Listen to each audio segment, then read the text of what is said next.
Okay, so I'm back. I was trying to stream earlier, but had some issues with the bitrate of the video going through to Twitch. That's all been resolved. Oh, let me my notifications. It's nice and loud. There we go.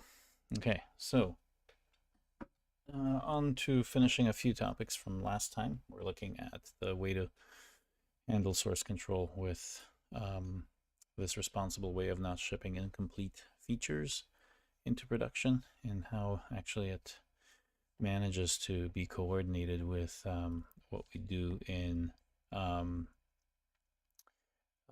our solution here for in event modeling. Actually, I have the wrong diagram up, so let me pull the proper one up here.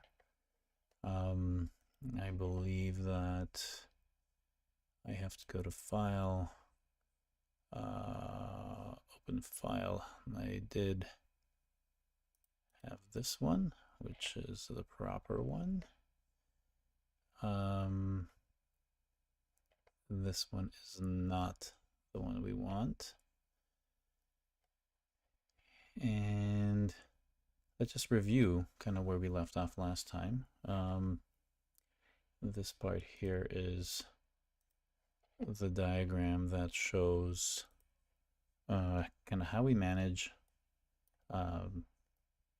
the branching on here. So no, we don't do trunk-based development. That is not something we practice because trunk-based development by its definition ships code that is not finished to production, and we will not do that.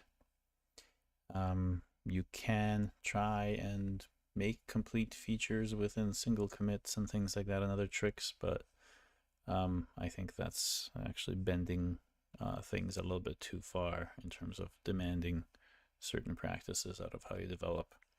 We want to support any rate of development while still providing continuous integration and ensuring that only those features that are finished make it out to production, not hidden by some code or other switches.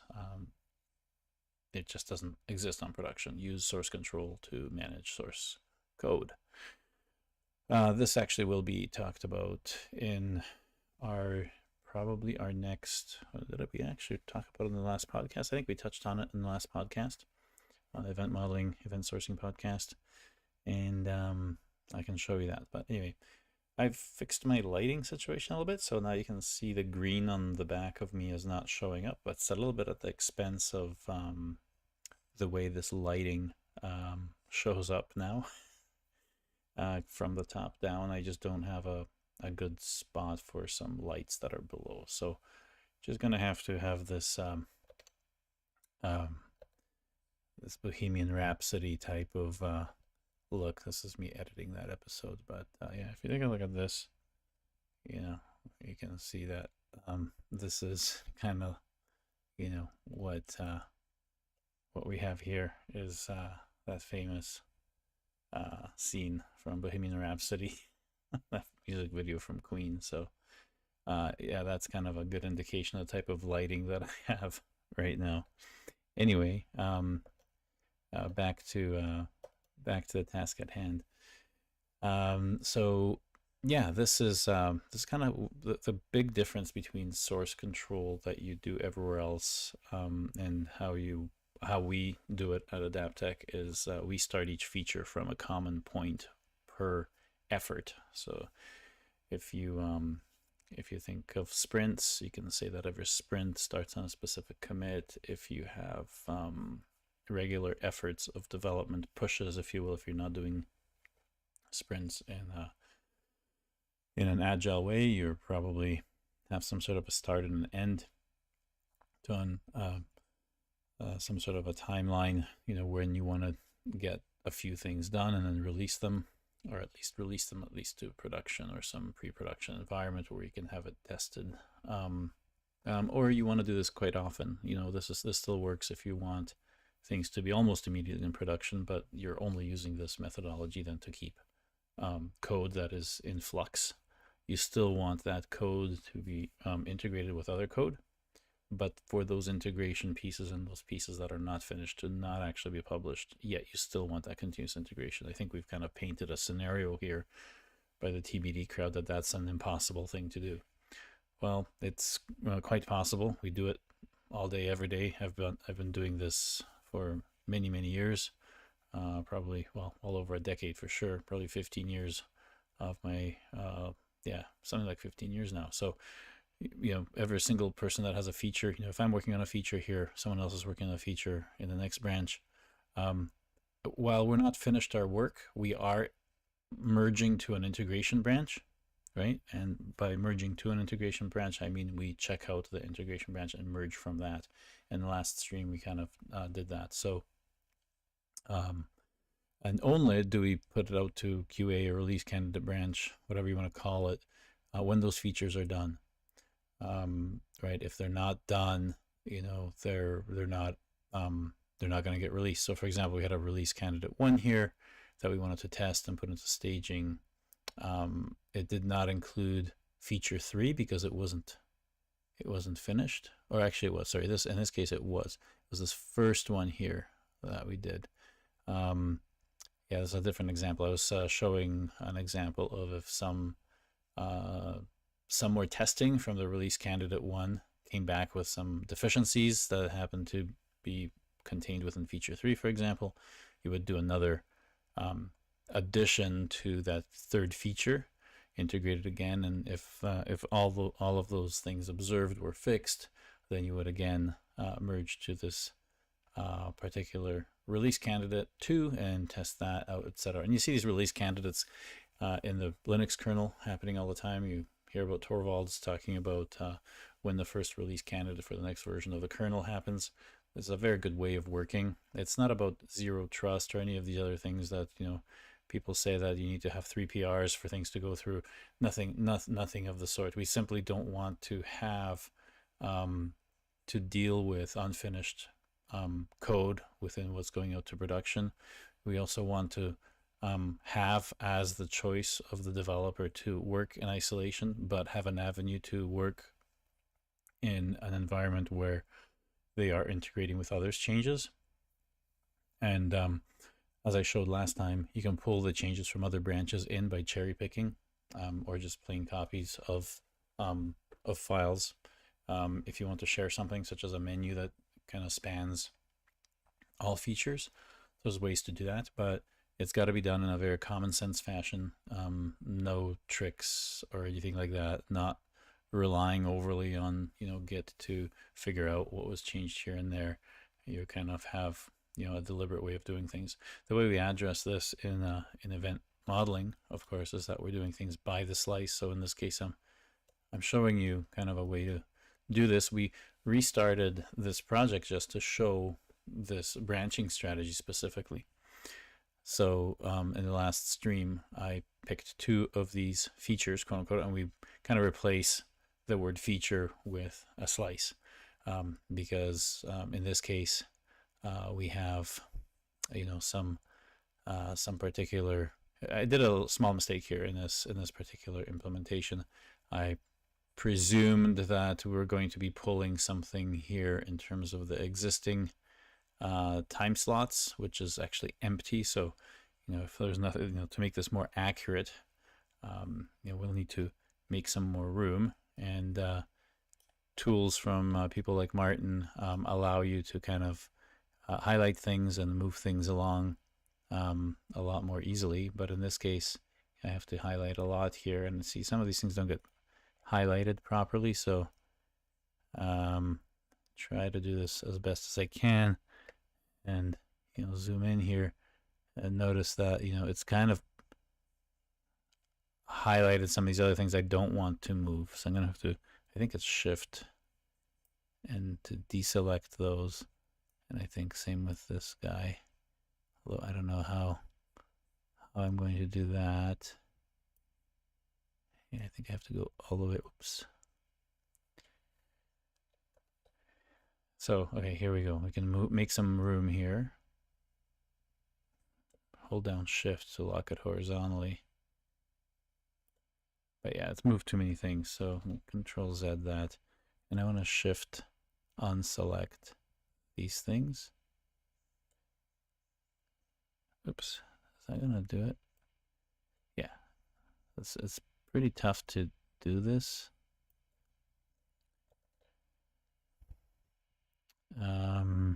It's quite finicky. I kind of don't like the selection process in Draw.io, but it is what it is. So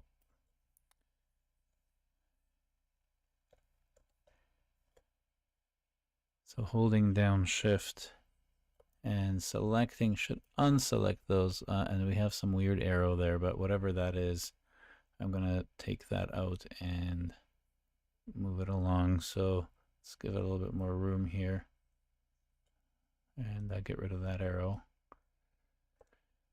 And now in this case here, what really happens is that this same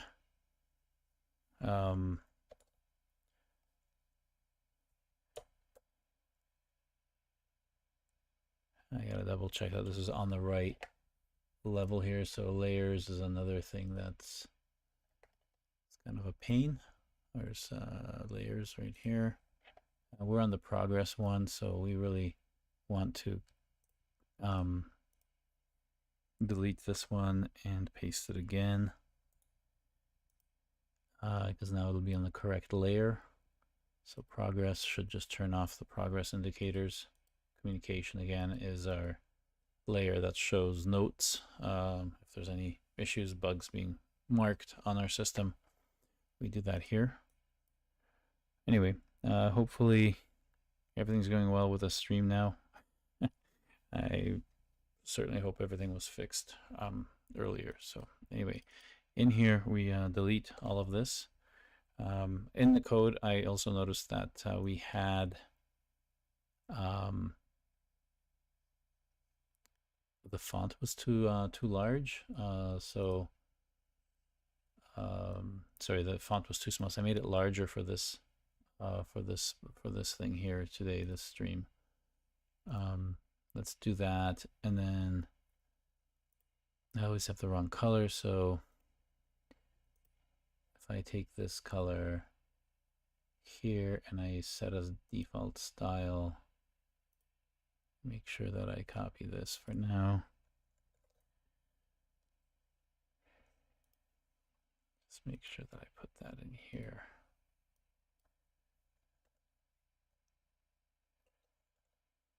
Right. Okay, so we have that. That looks better, and actually this is still wrong because we still need the name of that. Sorry, it's very tiny. I'll zoom in a second here. We'll just copy the name of that state view. So green boxes are state views. And notice that in here, we have time slots, which is an empty, actually to make it more correct, just to show that there's an empty collection, I can do something like this.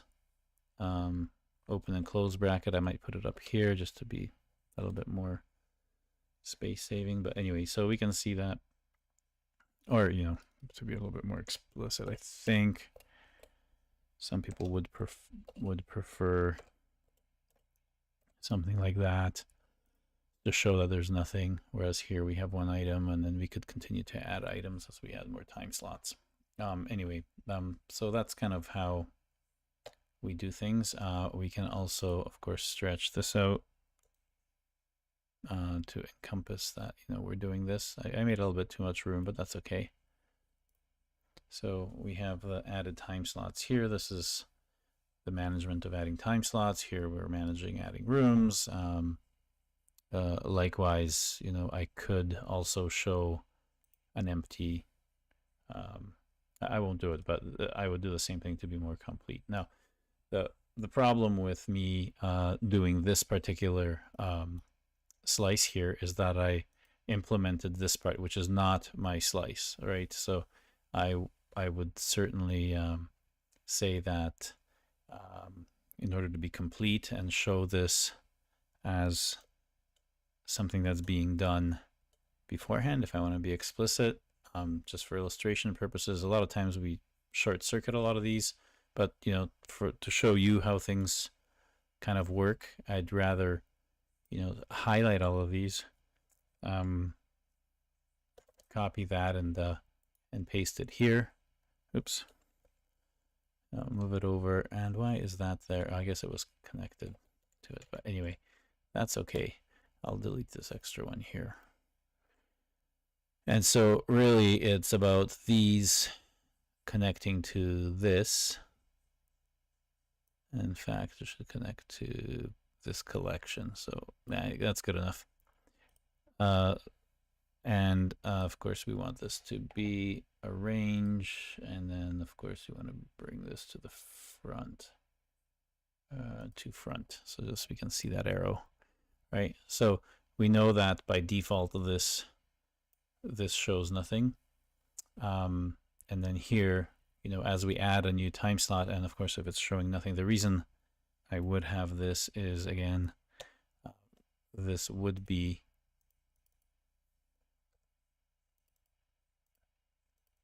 blank, this would be blank, and these fills, of course, would be just white or transparent, right? So all of these would have that. I could just say no fill. That's fine, no fill, because I like to highlight in blue the actual things responsible for the input, and I like to highlight in green the things that are dynamically populated. That's a real easy way to identify as requirements what you're getting out of the system and what you're putting into the system, right? Blue, green kind of has this dolphin-like effect. When you do something, you get a confirmation. The confirmation is the dynamic data that's being thrown back at you to show you what's going on. And so that's a little bit more complete. We're not hitting the add button. That's why it's not colored blue. Over here, in this step, we actually do type in what we want, and we hit the add button, and that generates this information getting into the system, getting stored here. And it's also used as part of a projection of all events. In this case, it's quite a simple projection, but it does that. Now, in my implementation from yesterday or the day before, I implemented this part as part of this slice, and that's, a lot of times when people are working in a certain area, they're on a roll. They're just going to follow these arrows, and they're just going to keep filling things out in an area because it makes sense to them. But for larger projects where you have a lot of scenarios in here, a lot of given when-thens for validation, etc., you may actually encounter the situation where you have your colleagues working on the exact same thing here. So I was kind of trying to simulate that yesterday by showing slightly similar parts of the workflow being developed side by side. So let's just see how that code looks. And first of all, let's look at our source control. So this is our log. So our integration branch we call dev, right? Sometimes dev and QA are kind of what we used to use from marking or integrating features that are not complete. So development would be your active development. It's not fully baked. You don't want that stuff hitting production. You want to get your feedback though. So you have your CI tooling running on it and giving you feedback. I mean, run it locally, run it whatever. I mean, there's definite opinions on that. I certainly want to run everything locally first if I want to get that feedback. But you also want something kicking off of the commits that are hitting your repository to also, just in case, check things centrally for everyone. And no one can blame a person that, oh, you didn't have your environment set correctly or whatever. So that's kind of our, if we go back to our, where do we have that? We have that here. Sorry. This terminal, I'll just get out of the way again. And I just want to go back again to show you what we're seeing in the actual git commits in the log history versus what we have. We'll go through the rest of this application. I mean, I still need to continue to do this, but what you saw there was the dev branch, which is integration. So sometimes we call this integration slash dev. right? And QA sometimes, you know, it's not really that, but it's a release slash QA. You know, these are alternate names you can use for these higher order branches. And again, like we said, the branching is kind of always from the higher order branch that you do the merge from. You don't do what are called what are they called? Back merges. Back merges are taking in a higher order branch into a lower order branch. So for example, you're working on a feature and you're like, hey, I'd like to have all those changes that are happening in dev right now or in QA. I'm going to merge those in. That's a big no-no because you've now tied a lot of the stuff that's out of your control into the history of your own branch, which is not your work, and you want to have your work isolated so you can reason about it, add it or remove it from constructing what you want to release. So that's kind of how that works. Let's go here, and I'm not going to try and stream for too long. I still got to finish editing our podcast episode later, so be on the lookout for that as well on the podcast channel. I should probably put some of those links into the show notes here on all of the platforms, but I'll probably update them in a bit. So anyway, we saw that here. This was that branch that we called dev integration is this one here. Now, depending on what you did last and where you're showing history from, you know, this command for log is going to show them most likely with the most recent things up here. I'm sure there's a lot more log parameters that you can finagle to make this more readable. I think you can do git show branch. Is it show branch? Yeah, and then all. And that kind of has a weird look to it. Of course, we looked at way too many. We don't want all, because that's all the other work too. So show branch, and we don't want all. We want the ones that we, you know, like yeah, this source control thing, and then we want the dev one, and then we want the state view one. So those are all our branches, right? That we're seeing here. So we do that. Yeah, it should show us kind of like what has what in it. So above this line here, it shows us all the references. And then down here, it shows us the actual commits and where they're coming from. So this weird little notation kind of shows you where the effort came in. And it's kind of, once you understand the syntax, it kind of shows you where, you know, where things are. You can see that this is a common ancestor to all three, right? And then here, this is a common ancestor for, see, we have the BPF dev here. Or is it merged? Actually, I forget this syntax. I think it's a merge, but it could be either from or to. So I have to be careful. I think these are the ones, whether you're on the left and the right, whether that makes sense. We could always ask AI to explain that because it's been a while since I've done this. But if I go and ask here, explain the git show branch notation here, and then I could just highlight this. Oops, I don't know what I did there, but it's not what I wanted. Hit something up there.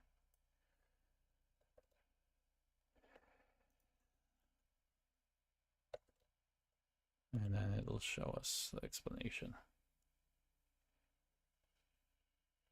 I'm not sure if it'll actually know the spaces, but we'll see.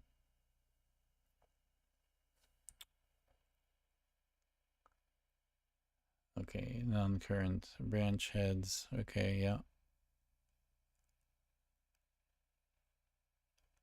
Okay, so it gives us a current branch.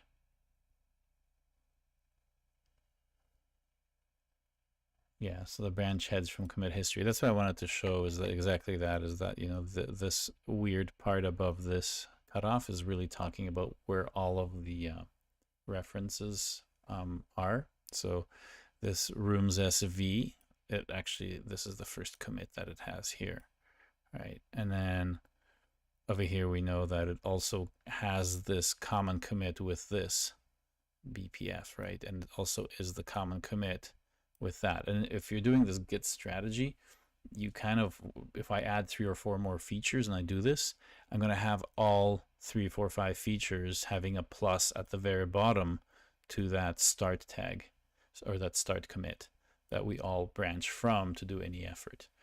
So that's kind of how things work. And then here we have this is a current branch, so I'm not sure if I had a different one checked out, what this would look like. Let's just see. If I do git checkout and I do our what's the last one we were doing? Oh, the time slot add, which I'm going to have to change anyway because we made a mistake. So we have to actually take out some code because it's not supposed to be there. We had to merge with it. So let's do this again and notice that, okay, this is our current branch and that this is the merge branch. And here we can see that this is probably where we had that commit. Oh no, it's not this. I forget. I guess the merges aren't really shown in here, but anyway. Yeah, so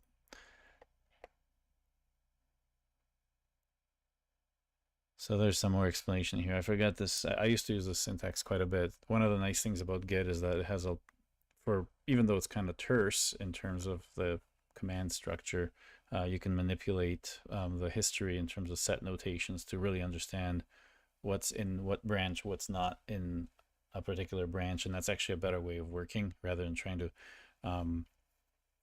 read a graph and try and follow with your eyes the little lines that connect all of these things. This is why people are kind of afraid of branching, because that's what they think it's supposed to be, but it really is supposed to be, can I ensure that I have everything that I need in the current branch that I want?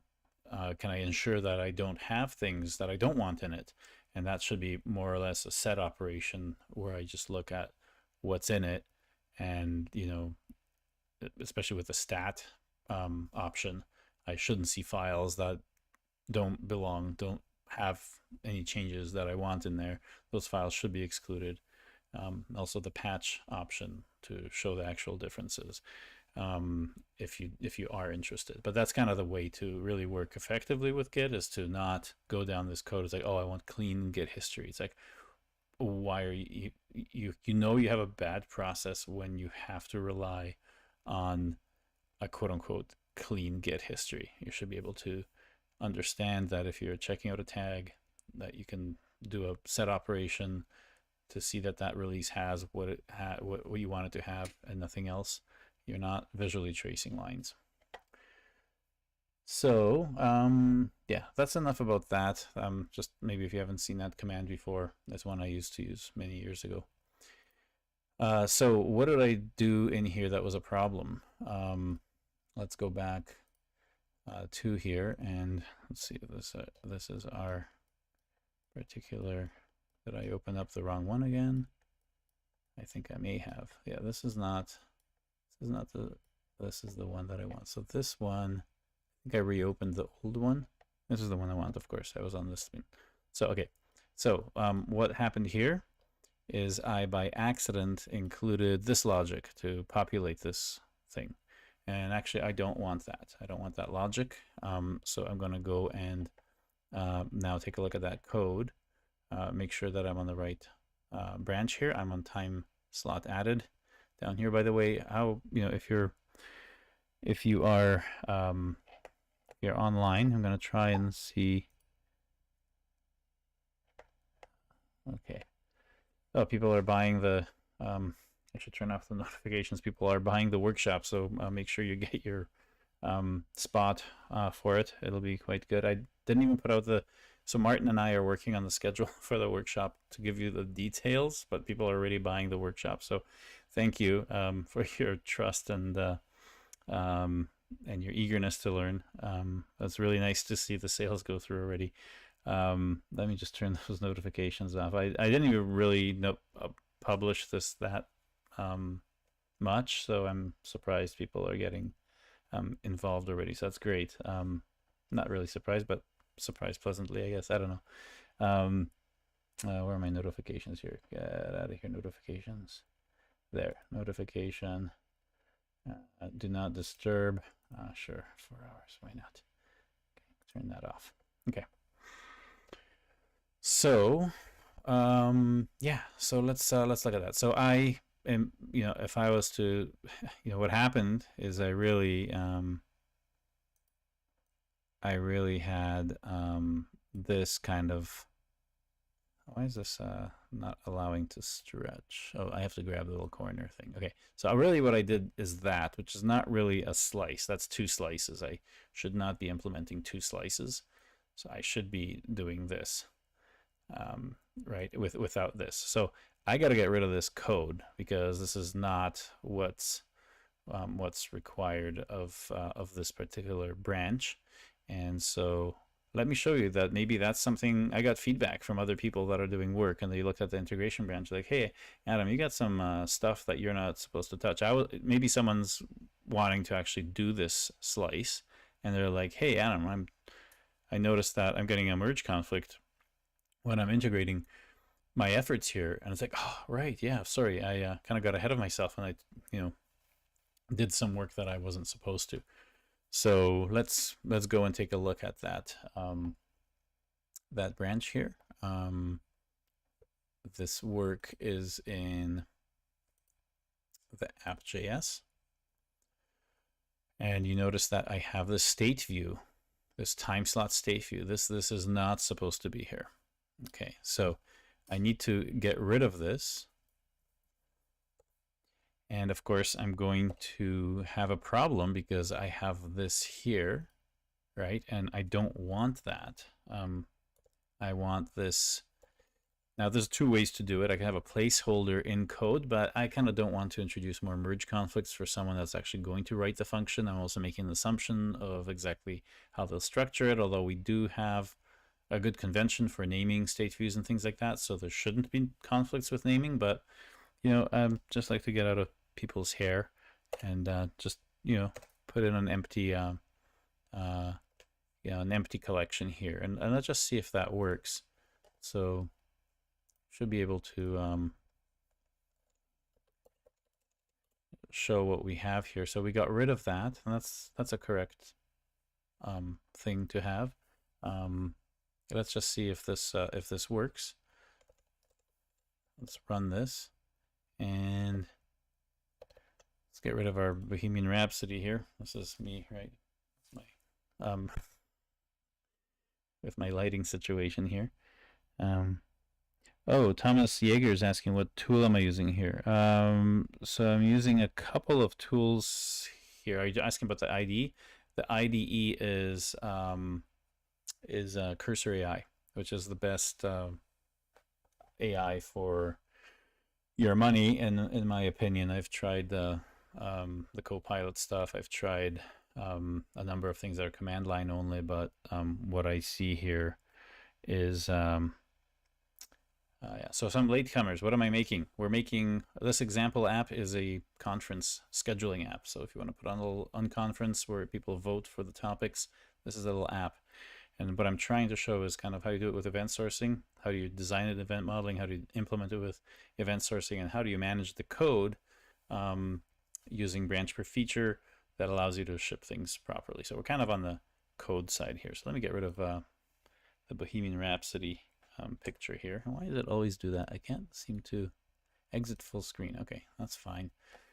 So we kind of had this, and this had fake data though. So worse yet is that we actually made sure that this worked. I mean, it's not bad, but it's not work we should have been doing, because this event stream actually has, room added and time slot added stuff, right? So did we actually commit this? Why is this? highlighting. This is not good. That's another thing that I have to check out before we continue. Git log.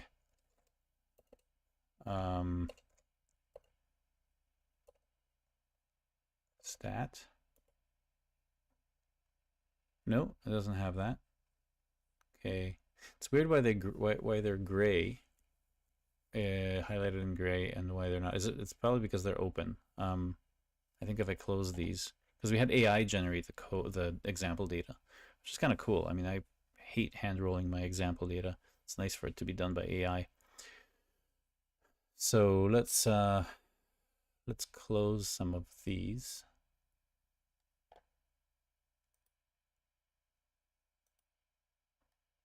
That's odd. Yeah, I really don't understand the VS Code. Honestly, you're asking about the tool. I really wish that this level of AI integration was in JetBrains tooling. JetBrains IDEs like IntelliJ and Rider and others is what I'm used to for many, many years. And simply because of the great leap in AI assistance, especially on the command line. So, if I want to do something weird with get on here, I just hit Control K and I can say, give me a get show branch with merges, if possible, of the current, last branches. I don't know. It'll know quite a lot. Like, notice that it actually, gave me. I don't know if this will actually work. Does it actually know? Oh, interesting. So this actually shows me the commit of where these things are merged. Anyway, that's not what I wanted. But usually it knows quite a bit. So if I do Control K, change my OS icon in my Tide prompt to Penguin. Right now it's a Ubuntu logo, but I'm using Kubuntu and there's no Kubuntu emoji yet. So I just want to replace it with a penguin.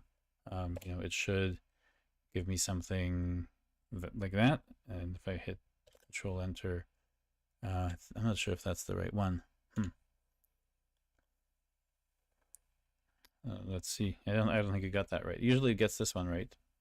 It's kind of funny that it didn't. Echo. Let's see what we have for our icons. Tide. OS. Background color. Okay, so that's that. Is that gonna actually work if I add another? No, I doubt it. I don't think that's the correct. So it should know that was not. Okay, maybe just go up arrow. To penguin, use the proper icon variable name, so it digs deeper. Is it Tide OS icon? I don't think it's. Okay, this used to work. This worked last time. It was amazing. Maybe I'd used a different one. This is a different model. I'm using Claude 3.5 as the backend for this, but I think I was using ChatGPT for the last one. I think it got this one. The interesting thing is it knows that Tide is a common prompt for fish shell, so it actually used the proper syntax for fish shell for setting this. But now I'm curious to see. Oh, that's set. I need to do echo, and then Tide, and then character. See, it's got a whole bunch of stuff. If you have Python environments, Node environments, it'll show you the Node versions and other things like that. But OS color, OS background. I'm pretty sure. Oh, prompt. Is it prompt? No, it's not prompt.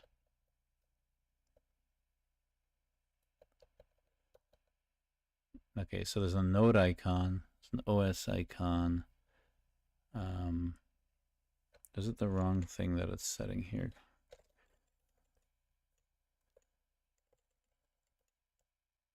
Is it X for export? Yeah, that's what I got wrong. Okay, so anyway, I should have been more. Maybe if I give it a better prompt to basically says the penguin make sure this setting sticks. Oh, you, that's the one. I think that's the one. And to a penguin surrounded by ice cubes. By two ice cubes on either side.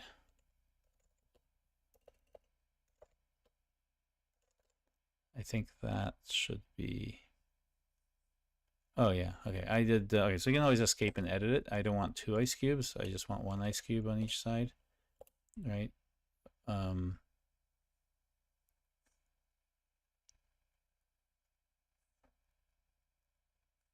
The global by that shadow names it. Oh, the X, right? I did the X, which is a global. There we go. So now we have that. Anyway, for most things, it'll do quite well. And also, I use fish shell instead of shell for many reasons. I like the abbreviations, which are highly extensible. Tab completions are extremely easy to program and integrate with backend. So if I'm doing event sourcing, I want to do like make a function or a command that says, you know, show me the JSON for all the events for this user or for this entity, or filter further by this. I can actually tab complete through the values that it finds in the events right on the command line. So it's, may have some streams on just having some command line event sourcing tooling for, fun development, because it's a lot more fun than having a database and a set of tables and doing these joins and all that kind of stuff. It's, I find way more intimate with the data to be using events and the event data itself than working with things like table structures. So anyway, that may not be you. So let's go back to what we're doing here, and let's close or shrink this a little bit, and just to review kind of, because someone already asked, what are you doing here? This is the application here. So we set up a name for our conference, right? We can kind of change it a few times if we want. And then click the continue button and get into the next part of setting dates. So we set the dates of when we want our event. Then we add some rooms, so we know that there's rooms being added, because an unconference usually has a few rooms that people can self-organize into, or the schedulers can put all those things into the proper times and places. So those are the times here that are being set up. And I'm pretending I'm Joe here as another developer to show how the branching works with this. And we continue. Then we have the participant registration. So we have some automation thing for generating unique identifiers. And of course, we have two swim lanes for this. This is the organizer's swim lane. So those are the screens that they see. And then we jump into the swim lane of this here. I don't know who added these, but it wasn't me. I might actually remove those. But here we have finally the participants, right? The participant registration. They have their own swim lane. This is what the participants see. And you can also show that the same thing is seen by the organizers in this case. And we continue to do that here I just use some, that still has to be filled out. Obviously, there's some missing pictures here. So we haven't designed the whole thing, but then we have a schedule creation. So we go through that. Again, we haven't really dove into deconstructing what the data is underneath in terms of what it looks like when we actually move these around, but that's kind of a fun thing. So, or an organizer is kind of going through the sessions and putting them in different slots. And then, you know, we'll just actually have, I'm not sure if there's any more really to do, because once the schedule is done, everyone kind of continues to with the actual conference, and they continue to attend the sessions, and this is kind of like a schedule that they keep looking at throughout the day. So the workflow for the whole thing kind of ends here. So hopefully that explains to the new viewers what this application does. So once I do these more regularly, you'll kind of have an easier time following them along. So anyway, and again, the reason the event model exists is that really this schematic is really the only thing you should ever look at to build the whole thing. If we have some detailed specifications, we usually do them as given when thens here. This shows how, you know, the different arrows are the different ways that you can, different situations you can use to show the behavior of setting a name. For example, if we set the name to something, it just says, okay, cool, that's easy, you set the name. Here we have already a name set, but we set it again, and it shows that it's effectively changing the name if you want. Here we can see that we had two different names already, and it doesn't matter, you can change it a third time. However, if you try to change the name to be the exact same name that it was, it'll give you an error that you're not really changing the name, kind of pops up at you that you're kind of, you know, you don't need to change it, it already is that name. Maybe it's useful if you have more than one administrator and you're trying to change stuff around, you know, you want to kind of have these little things pop up if someone else is doing the same thing as you. Here we specify the green boxes, which are data coming out, basically how we project information already in the system to a screen. The blue boxes is how we get information to the system. Green boxes is how we get them out. And here it's a little bit easier to specify because we can start to have a history of events, and we can concentrate on how one of these green boxes changes as this history grows. That's the simplicity of event sourcing right there. So those are the detailed specifications. Major workflow disruptions generally are not shown here. We would obviously make another workflow. We would indicate with a big red arrow that something went wrong and we're going to do something else entirely. So that's kind of how event modeling works in a nutshell. And so when you go from here and now you go like, okay, Adam, let's continue developing this, we can do that. So if I go to app.js here, we got rid of that extra thing here. We're actually not using events anymore, so we don't really need this function yet. We probably will, because we're going to be adding something. So we're going to be adding events based on, and letting the system evaluate if that's a valid operation given the history. So I'm going to delete this for now, but I know it's going to be back as we develop this properly. What I wanted to do is just to get the minimal implementation, and of course that view that we saw is here in the mustache syntax. So we have, you know, the menu and all that kind of stuff. And this is actually generated by AI for us. It also did, I believe, give us a main CSS, which is interesting that it's, oh yeah, it is here, okay. I don't know why it was crossed out. I think it's just a, as I was checking out different branches, this view doesn't update correctly. Anyway, so this is our theme to make this look like this. But now we should see nothing here.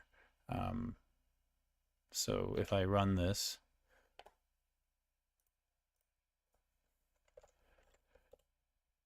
and go here and refresh this, and it shows nothing, which is good. I kind of don't like that we don't have a nice table outline, so I should say that we want some table structure in this main CSS. So I could open this up, and I don't need a lot of the space anymore here. So I'm going to keep this actually down here. And we have lists and all that. And I forget how the comments are in here. Do we have any here? Yeah, we have that syntax. Okay, so if we go start saying tables, table styling with some background color that goes well together with the rest of the theme, adds a bit of padding, I guess, padding and margin to look better. I don't know. I'll just leave it at that. Let's leave it at that and see.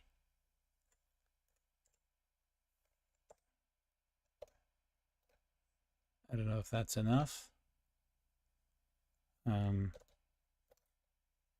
Is that going to actually read it?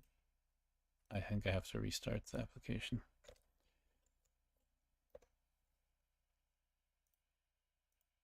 Nope. I need to say an empty table should have a light gray background and the headers should stand out more.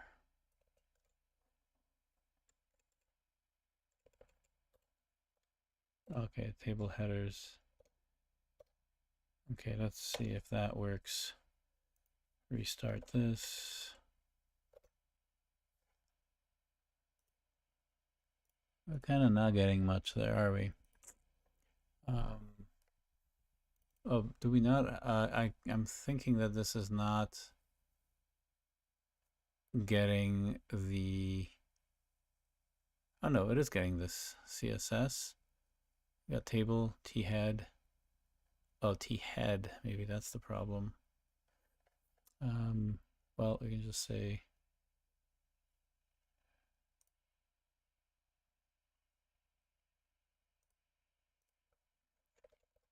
correct the table style so it shows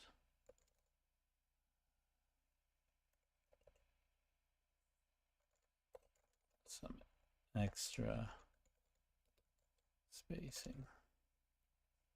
I'm wondering if this syntax has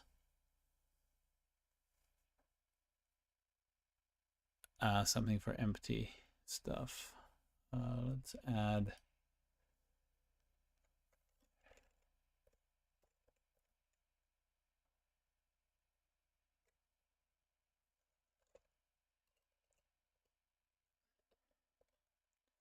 files, and we want this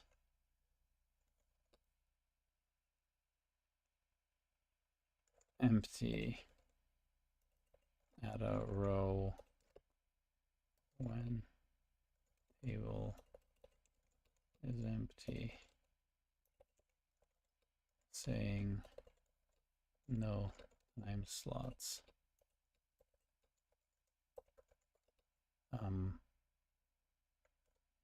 Join the cells together.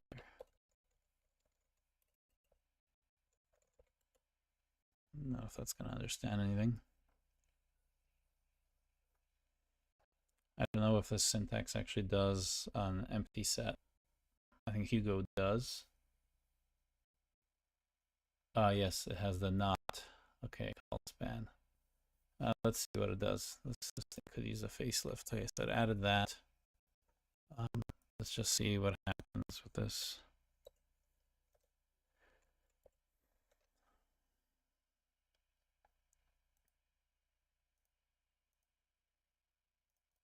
Oh, this is actually disappointing. It has nothing. It has nothing there. Table slots. Okay, well, let's not worry about it. But this syntax is not working. That's another concern here. Is this... Oh, this didn't apply this yet. Okay, hold on. Apply this. Yes. And yes. Did we not include that last time? Maybe.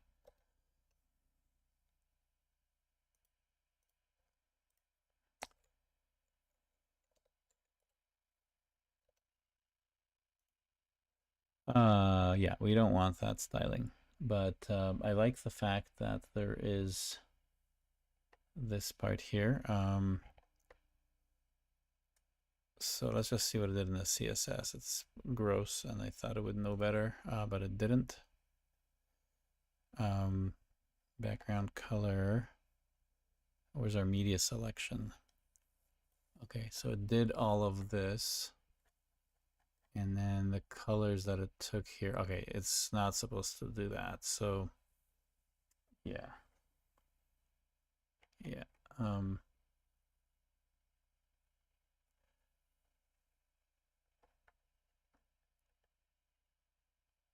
So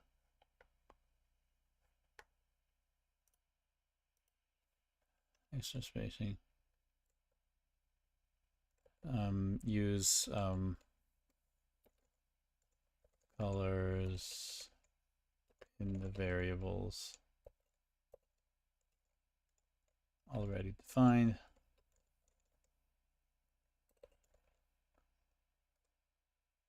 And I think that statement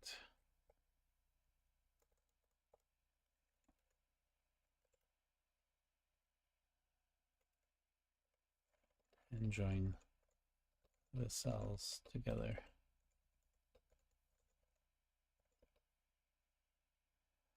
For that message.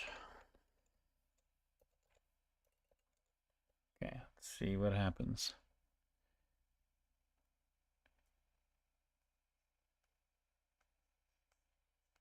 Oh, thanks. Pilot Bob is on. Explaining things to other people. Thank you. As you can see above my head here, there's some chat. It's a little bit small, so let me know if that's actually too small a text. I did zoom in the IDE, so hopefully you can read these better. So let's apply this. I don't need that. That rem is better. Yeah, rem is better. That's better because we want that. Yes. Yes, and yes, but I'm going to change that to rem myself here. Or that. Good, it knows. I'm surprised this doesn't get reloaded. Oh, it does. Oh, okay, good. So now, okay, it has that, but I don't, yeah, I don't see, What is the input group, form section, start, color border? What colors do we have? We have kind of nice colors. We have this background color. I kind of want the color. It actually came up with such a nice style just by what I did to create this is I went to all I did was go to the event model, and I took a screenshot of this and pasted it into the chat, and it created that for me. So it's actually pretty good in terms of like what you see in terms of AI tools specifically made for generating web pages and all that. I seem to get the same functionality just by dropping in a screenshot of this area here from the Vera diagram that I have for my event model, putting it into the chat window, and it just generates that. So it's pretty neat. I don't know. I'm quite impressed actually. The Cursor AI guys did a great job for making sure that works. So yeah, this style and all of that, and it's responsive to light settings. So if I do my dev settings here, where are they? More tools, developer tools. All right, so if I have, where's my light? There's that stuff. Dimensions responsive. Okay. What else do I have? There was a thing to change. Okay, now I'm gonna have to ask AI again. Where the heck is? Okay, so see, some of this responsiveness is kind of meh. Like the add button. It's kind of. I guess it's okay if it's dropping. I don't like that.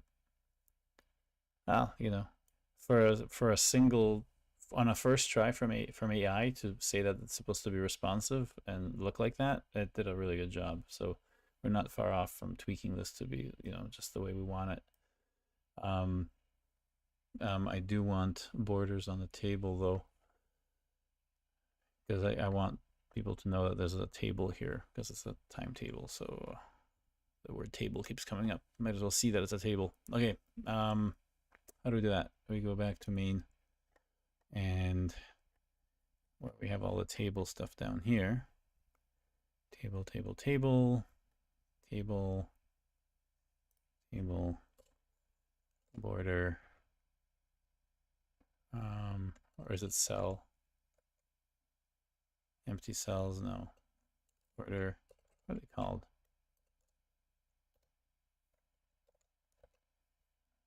Is that it? Get rid of these tools. Nope.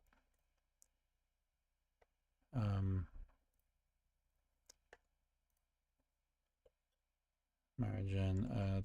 So another thing here, of course, is you can just highlight some parts, press Control K, and say add cell lines, so you can see the table, even the table headers.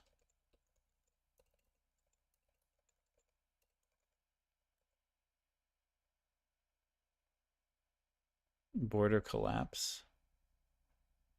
Oh, TD and TH has to have that border on each one. Okay. Let's see if that works. I think this saves the file in the are you going to accept it or not? So you should be able to refresh and see this. I could be wrong. I think that's not showing it anyway. Doesn't seem to be working. Anyway, I'm just going to leave this as is. It's fine. I'm not going to screw around with this anymore. I think we can do that another time, or take pull requests for it if you want.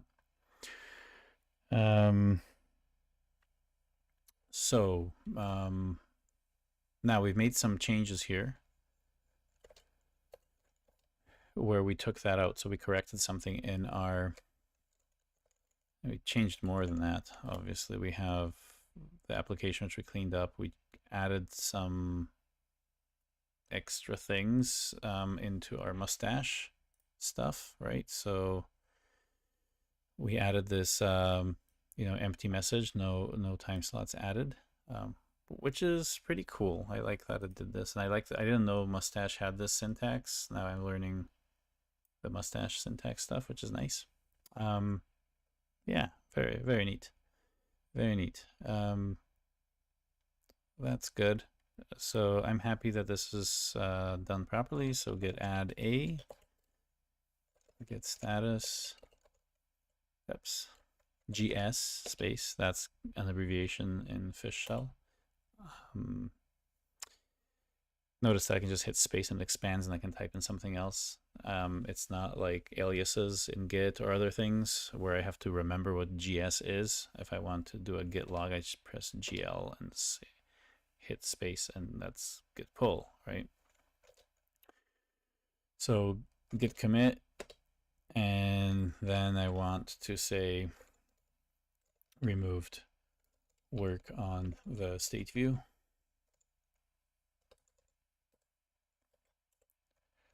Get, so now I can push, so GP. Change that, now I can get checkout, so I think it's get check, is it that? I forget what the thing is. Abbreviation list.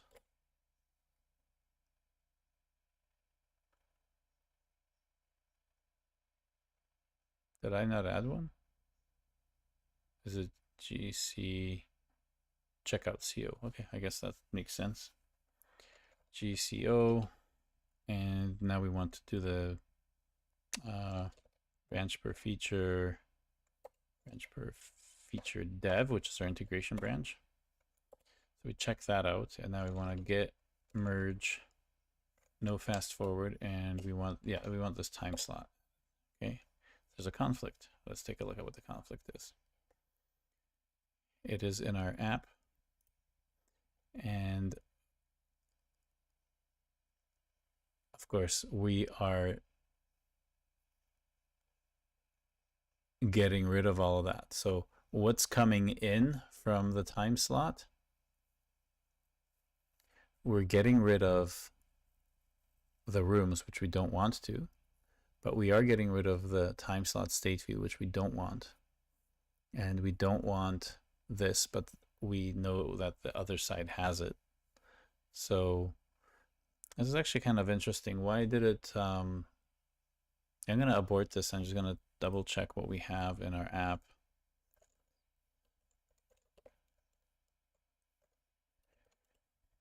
And if we look at the app,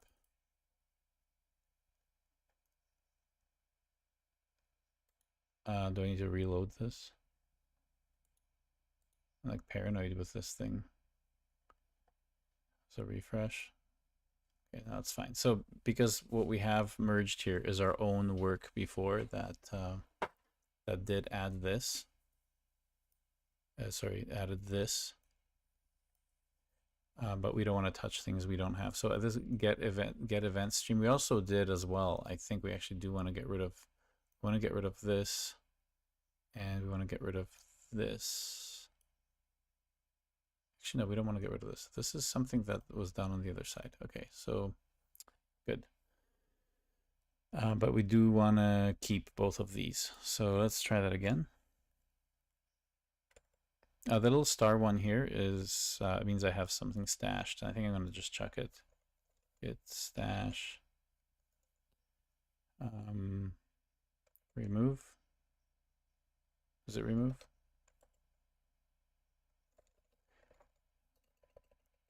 Okay. Remove stashed changes. Git stash. That is clear. Thank you. Okay, now we have a clean command line thing here. So let's keep going. Yeah, get merge.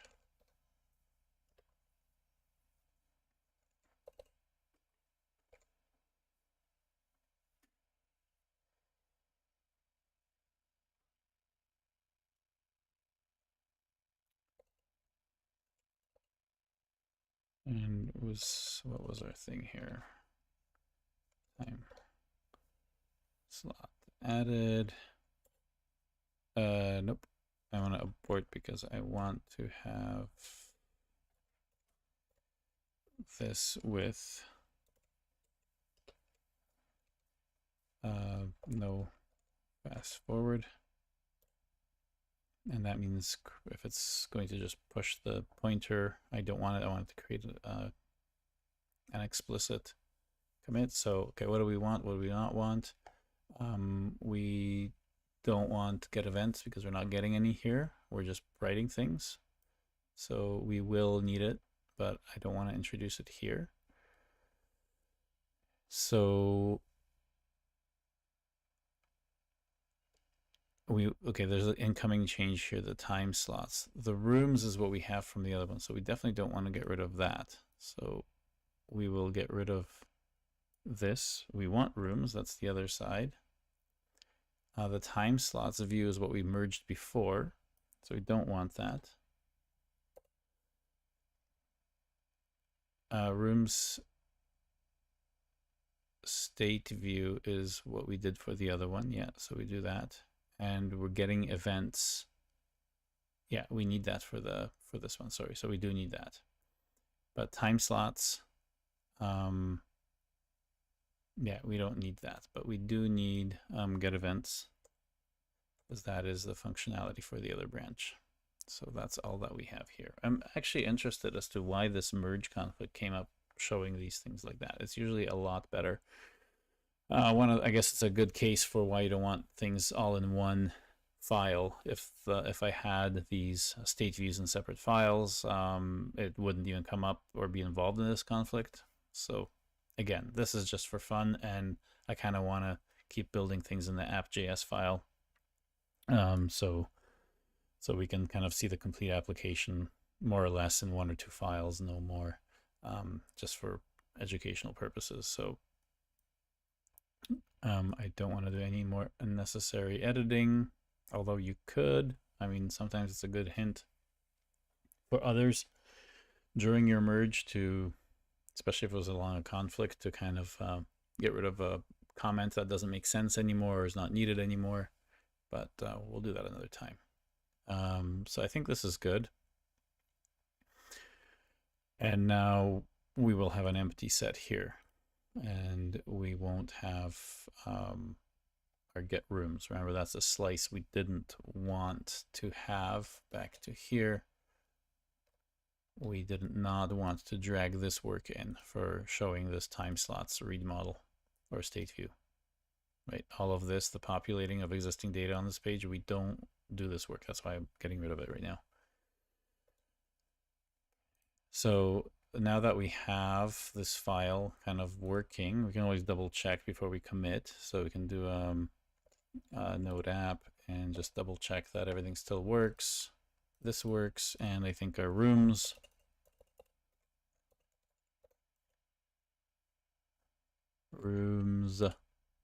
still works, so we didn't break the other thing. Obviously, this is where you would have your unit tests and other things as well. We are not doing the unit tests right now. I could do them. Maybe I'll do them next just to show you how they work, because we actually didn't finish our slice yet. We're just integrating it to see if it works with everything else. And so far, we didn't screw up the rooms functionality. So that means the integration branch did its job. It's showing us that both of these features are working. So that's good. We can just then do a git add, and then our app.js conflated file, git status. And so it shows changes to be committed. Everything's fine. So now we do a git commit. And I think it should be fine the way it is. It tells us what we're committing. That's fine. I don't want to bother explaining myself. So we'll finish that. And then we do a git log. And we can look at all of our things here, and we see that, you know, we have this time slot being merged. The blue line here, the colors aren't the best. That's changing the color line here. I guess there may be some other git log parameters I haven't used ever yet that allows you to set a color per branch or something. Anyway, so you can see the first parent is always on the left, so you know that this dev branch is here on the left. It starts off here, and this is all the dev branch. And the first time that we committed something to that dev branch or merged something into it is the rooms state view. And then we integrated this, which is our time slots. See, this is where they cross. So this is the, we started at the same place here, and we merged here, right? So you can also use that other git, the show branch commands to kind of look at this as well. So yeah, we got 2 merges. Now this is when we did the no fast forward. The no fast forward was needed because this is not merging. This did not merge anything else in between the last time that we merged from this branch. So it would have been a fast forward. And it basically said that, hey, you're changing files that we both have. And so there's no need for me to actually make another commit. I can just slide this, slide this. Actually, I'm not sure if it would need it. I guess it was, so it would need another one because it diverged from here. Anyway, we'll see that another time where this actually works. Let me just double check that in my thinking. No, it should be a fast forward. So this, this actually is not needed. It could actually be pointing to the same thing. So this is, this is a redundant.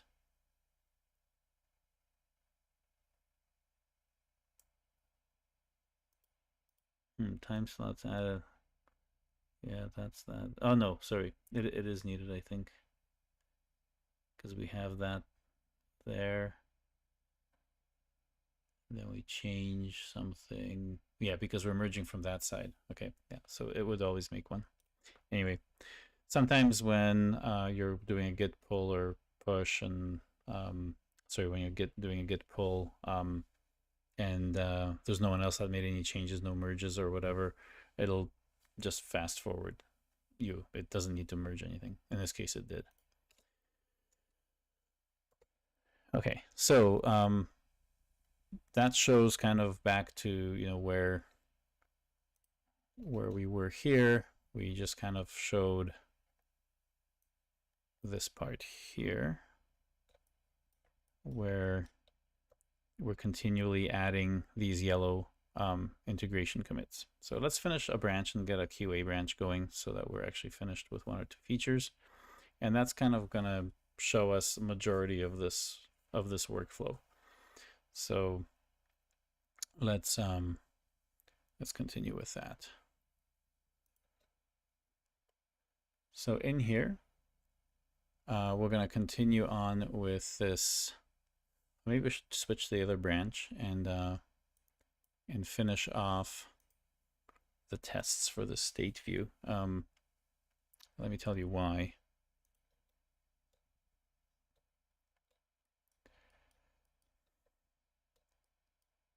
So we kind of want to show this other idea of rooms to kind of show that the history for adding rooms can be based on a projection of a bunch of other types of events that could have happened. And we can show them down below here, just like we did for these other ones over here. We can show the same thing here. So it's this kind of structure. In fact, I can just copy the structure.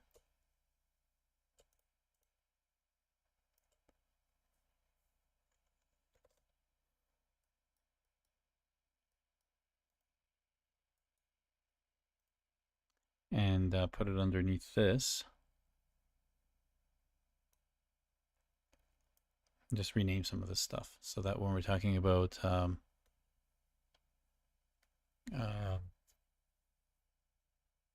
yeah, the rooms, we can see that it's just a collection of names. So we can make up some fake history, such as room added, and that's going to be main. So it'll be name, and it'll be main auditorium or auditorium.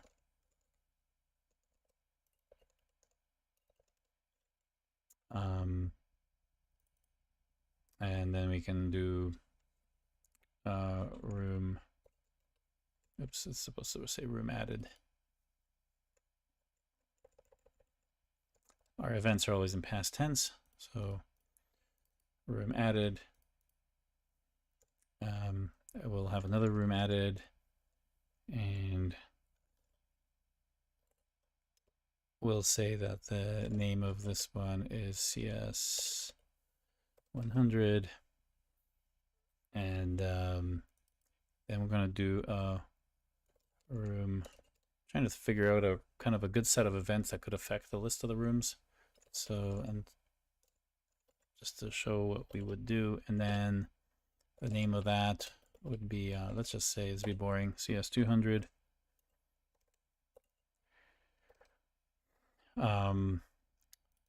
But then let's say we want to do room renamed.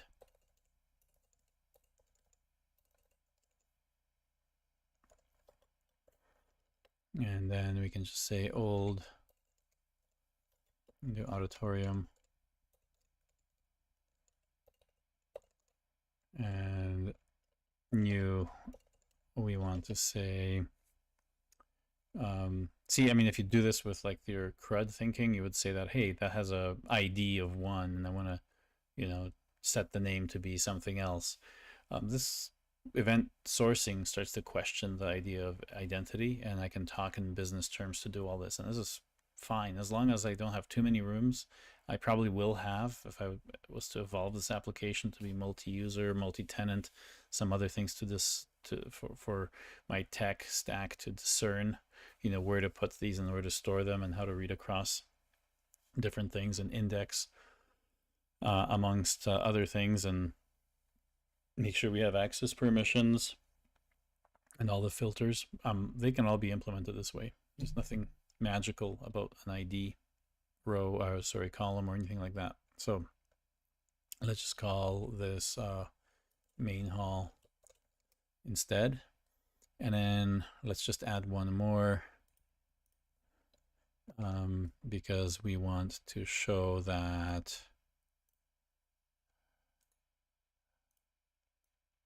so we'll put that here. We'll extend this down to here. Copy this down. Put it here. And here, I want one more room removed or deleted. And we can go for a few, you know, I usually go for a few more, like if there's a room that's deleted, but then you're adding a room of the same name, you know, that's something you're gonna have to handle. So make sure that those situations are there. That's a nice full spec for someone to implement, but also it tells the business person like, hey, I can walk this sort of example line of history that you're showing here. And now I know how this screen is gonna actually show, you know, the proper thing at each point in time as these things are happening to the system, right? So room deleted and name of the room that we deleted. We're not going to have the CS200 room anymore. Okay. The interesting thing about this is that these cannot fail. So you do not generally have a situation where I'm trying to delete a room that doesn't exist. You may.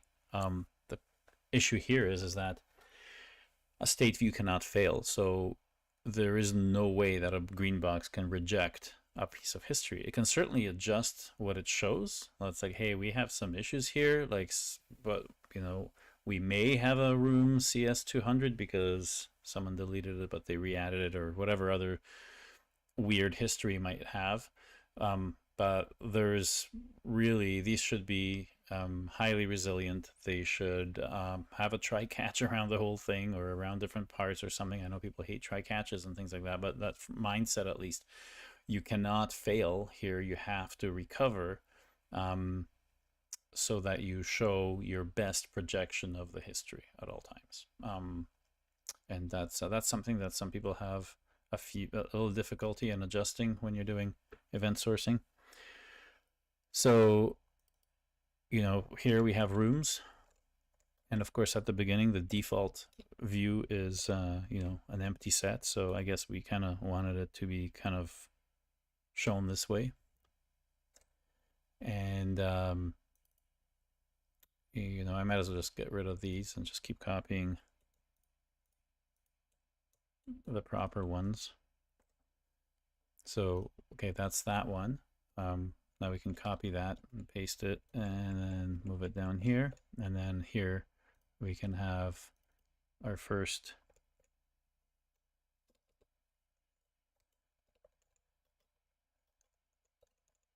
thorium.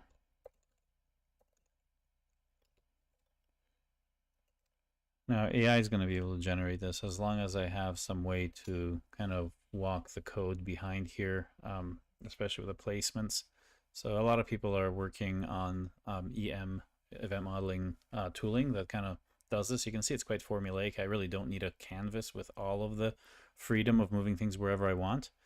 I really just want to be able to almost through a spreadsheet kind of go through cells and say, like, I look down here, I'm specifying these things, you know, in this case, you know, I'm just adding another cell, you know, down arrow or shift down and control D or whatever it is in Excel to fill down with the previous thing, and then just edit it, right?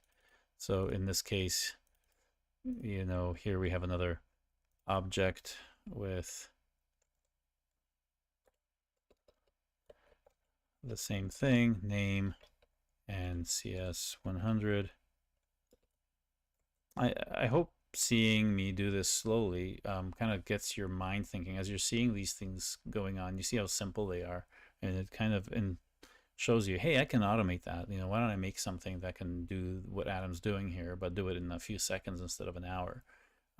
That's the kind of inspiration that I want these videos to be, but I want to go slowly so that people kind of can get the gist of things. I'm not flying too far. We'll have the videos that are edited that are going to be much quicker, and then yeah, we'll the people that want to learn real quick and jump through to the advanced parts, no problem, we'll have that. So I just hang tight.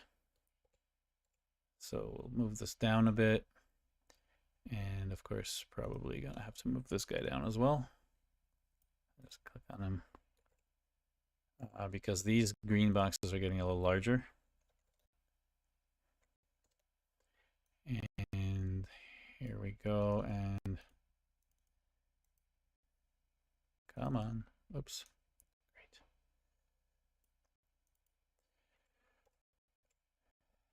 And here we have our last one, which is name CS200.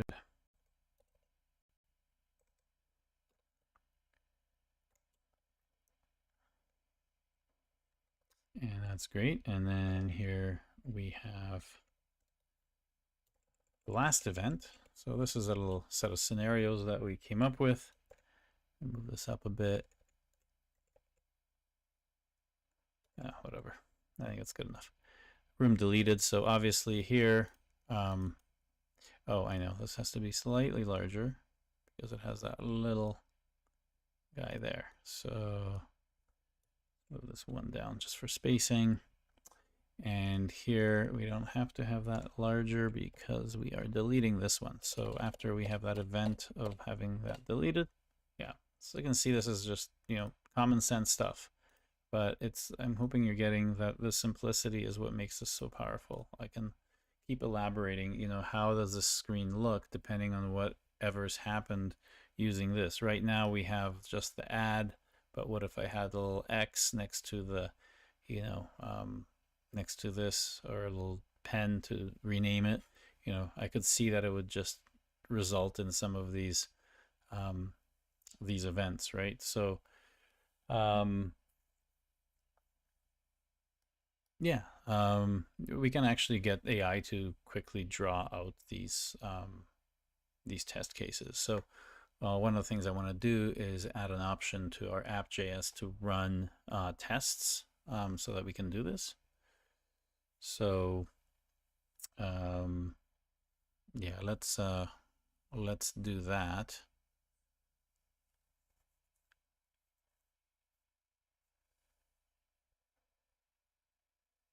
room added event. Good. Let's shrink this down a bit, just so it's out of the way. I want to move this into that and get rid of the style stuff. And we can kind of have this as a reference. In here, let's just move this a bit like that and move this back into view. Okay, good. So what do we want to do for the tests here? So, oh, yes. The other thing that I didn't mention is that last time we actually used git worktree to have this event model actually sit in a separate branch called the design branch, and it sits alongside here. So if we look at BPF-design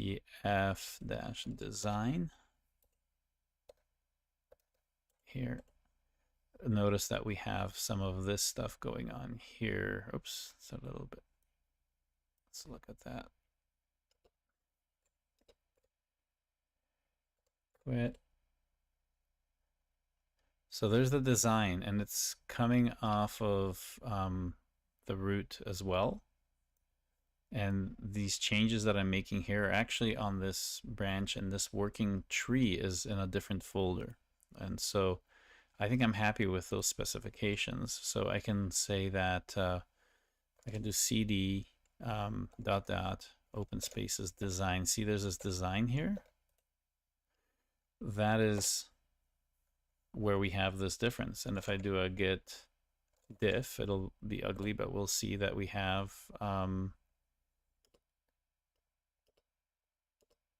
some other changes in here, but we should have the new entries in here too. Where are they? All the other, I think we had a lot of changes to it. Where is it? Well, if we just look for rooms, diff.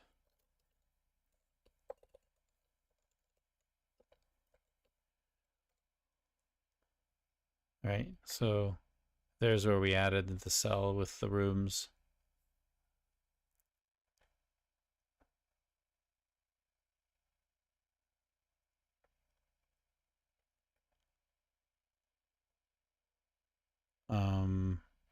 Yeah, there's some, yeah, these are all the UI things.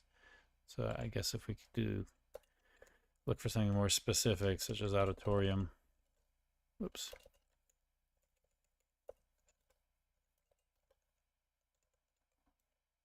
It'll show us where we have this one added. Of course, it's encoded, so it's kind of a pain in the ass to see, but there's the name auditorium, right?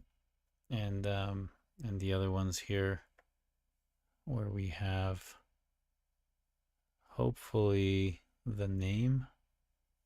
Yeah, old. See, there's the old name is auditorium, and then new main hall. Again, it's embedded in XML and it's escaping all this, so it's not very readable. Ugh, yeah, I should probably have some sort of a utility to see this structure a little bit better. It's really ugly how it embeds the HTML into these elements. But anyway, so as you can see, this stuff is in here. So if you get, if you look in this folder, all we have is really the event model, nothing else. And that's kind of our baseline commit here. Let me just keep going with this. I don't really want the event model in each feature branch. There's no point for it to be there. This is where your trunk-based development happens, is on the event model. You don't want trunk-based development going on for your actual coding. You actually want it to be done here. This is the single blueprint on the construction site that everyone is scribbling on at the same time. This is where the integration, the continuous integration of the design level stuff is supposed to happen. So I can just add this so it's not lost. So git add a, because I like what we have so far. We've corrected a few things. I think a lot of the changes were moving all of those items across. Remember, I made an extra space. So the position of every element on this thing has changed, and that makes a huge commit, right? That's like almost the entire file changing. I mean, if you do color words, you'll see that it's just the coordinates that are changing. In fact, I think it's a good exercise to do that. Git diff with color words. And that should, oh, we already added it. So diff staged. So yeah, here you can see that we moved a lot of things. See the coordinates, and mostly because I held down shift, it's just the X coordinates because I moved everything to the right.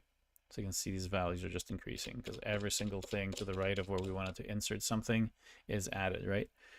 Here we have our first one where we have QA. Okay, that's in the diagram the branching diagram that I showed you, where I renamed QA to be release/QA. So I can name your branch that contains finished features as QA or release, whatever your conventions are. It doesn't really matter. Again, more things move to the right. And oh, we just passed something more important. Okay, so this is where we added those progress bars, right? So interesting vertex parent.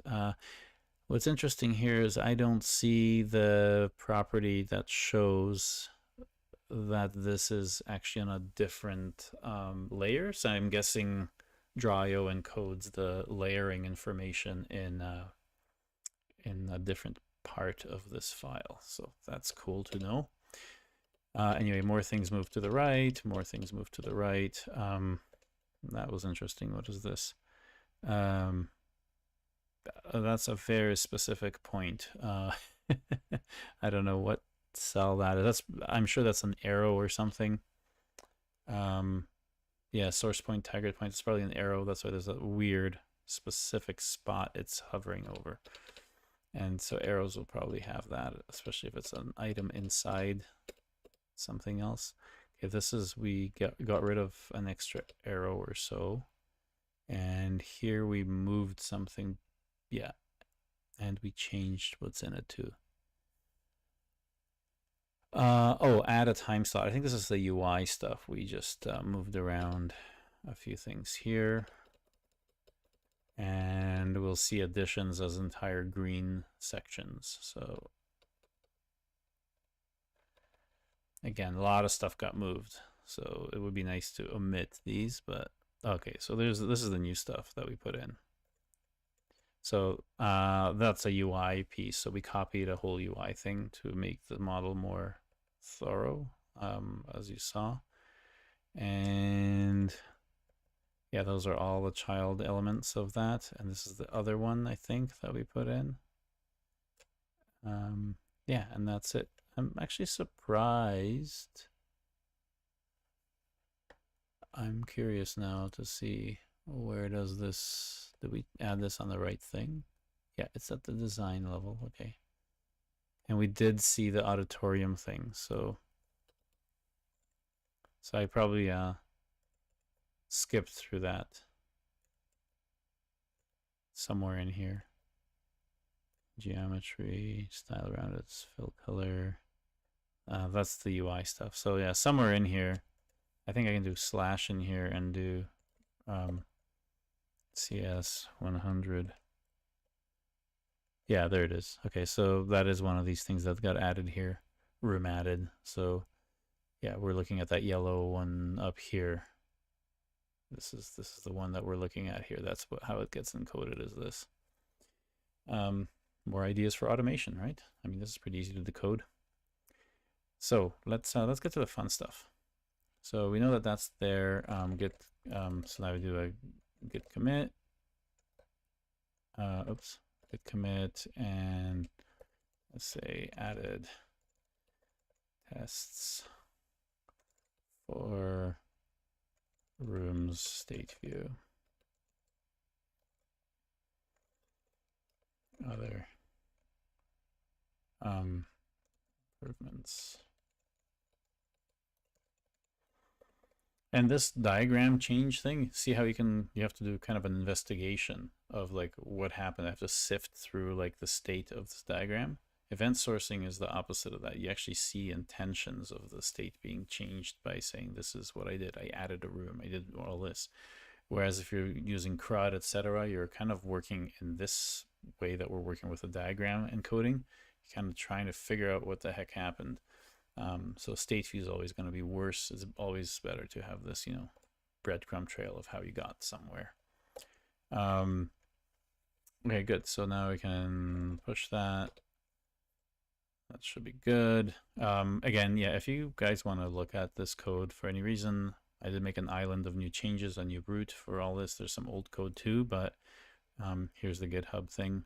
So event modeling / open spaces, open dash spaces dash Como camp, and that's where that's going to be. Yeah, and I wish there was a way to get rid of this dependabot in here. Like, why does it go through the dependabot? I don't want that garbage from GitHub. I'm wondering if I debug this. So that's another cool thing about this. I can add to chat. I can just add a new chat. Why is it giving me this stuff? I don't want any of that. Okay, because I have it opened. I don't want that. And I want to... Oh, okay. Okay, so I have this. Can I add all that to the chat?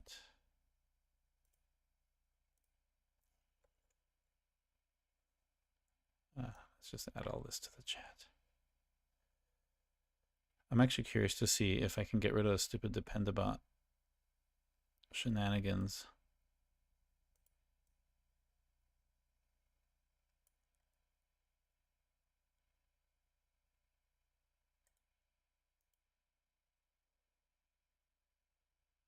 Where's the add to chat thing? I just saw it float over. All right, fine, I'll paste it myself.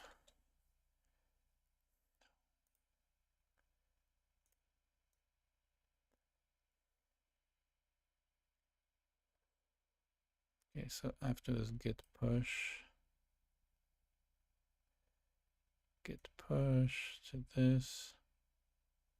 Okay, I wonder if they do. Oh yeah, there's add to chat. And so does one. Okay. This seems to be pushing to GitHub's dependabot URL. Can this be skipped?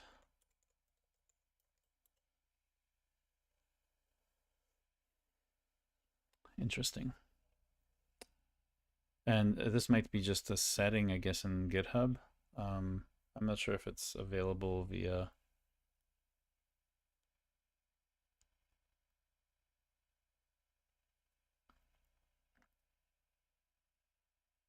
standard git push to your repository. Yeah.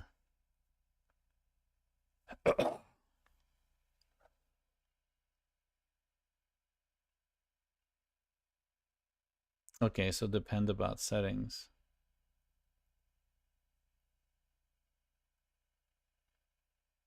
So it is like a repository settings.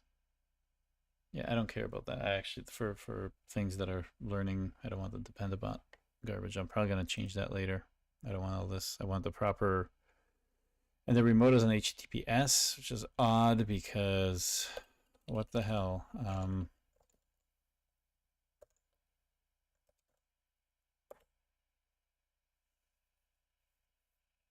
See, it's a SSH. It's not HTTPS, and yet the remote is funneled through this garbage. Whatever, having a simple git. All right, whatever. So now we can go back to our other folder where we're actually doing the work. And here we want to add these tests. So let's shrink this down. Actually, we can just get rid of, let's get rid of it for now. Okay. So what I want is also Control K, look for a parameter called tests and execute tests and exit.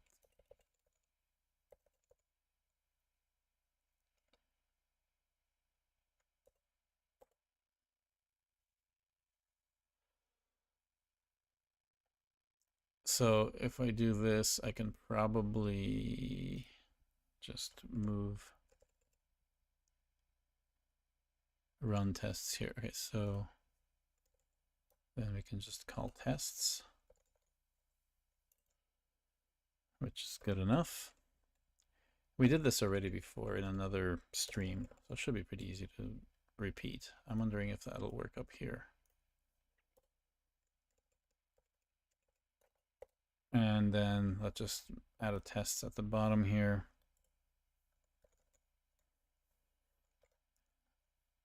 And see if that works.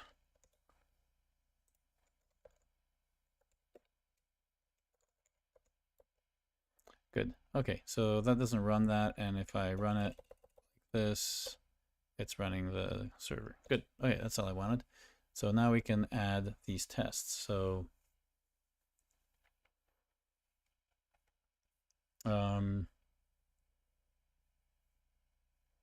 tests, running tests. So I guess we can look at test array. Do we want them in sections? I guess we do, because each slice will have their own scenarios. So this will be a tests collection. And then do for each test, run the test. And then actually for running these tests, we want to capture the output to be, yeah. If it returns an error, okay.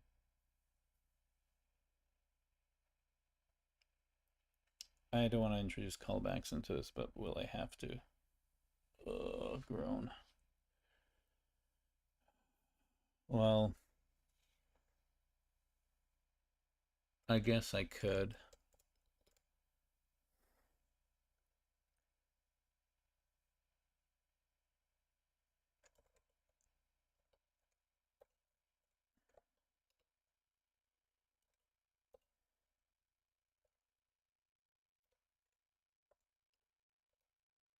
All right. I think that's what we want.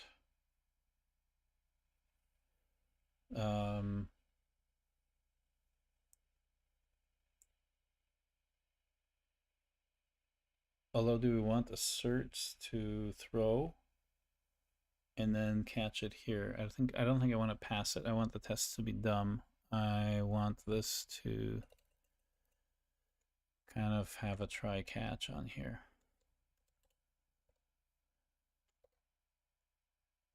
Yes. And then console error test name.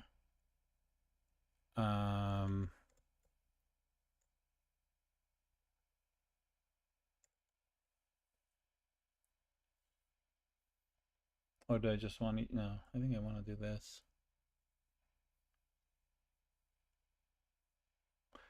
So it's going to be a crappy harness here, but whatever.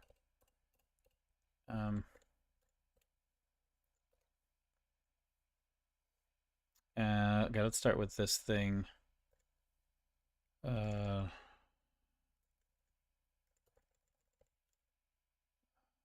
Control K, spice it up with emojis.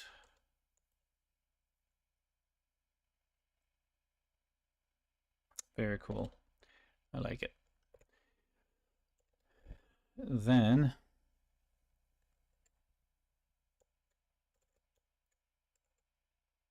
we have tests collection.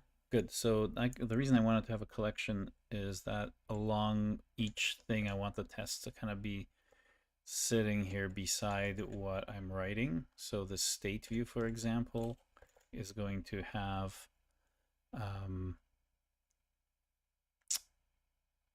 I can basically do, I'm going to do a let up here.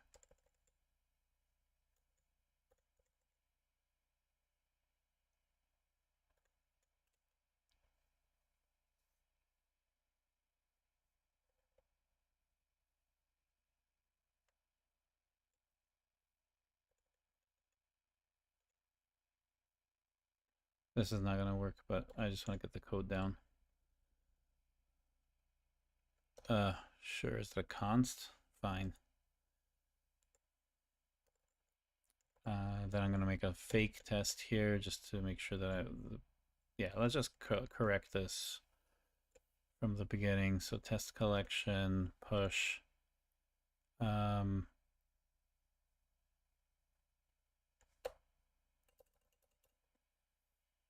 kind of wanting to have a collection of these. So test collection will have categories. So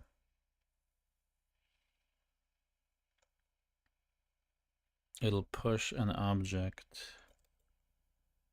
with the category or slice. And this will be rooms state view. Okay. And in here, it will have a collection of, yeah, I think I had a much better test, like I had a much better little testing framework that I did before, where I had names here. So okay, let's just do something like again a tuple or an object with like another name, and here we're gonna have all this suggestion stuff. Okay, so the slice name is that. The test is no, that's not a test. Test name is that. I'll just move it to slice name.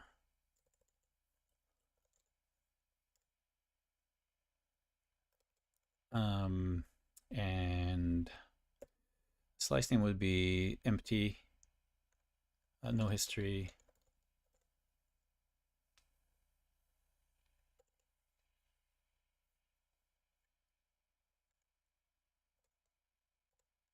And then I want, the actual test to take my, oh, okay, there's another opportunity here. Slice name. So before the slice name, I actually want some sample history.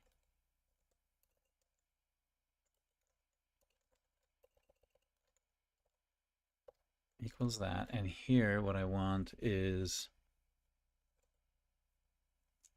oh, look at that. It already knows.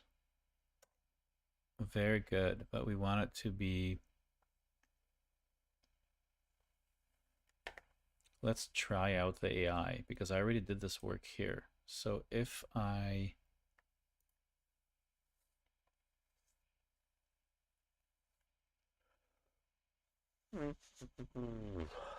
okay, that's very good. So I'll do a, let's turn on dark in here. So if I do a function I and just take a screenshot of these guys.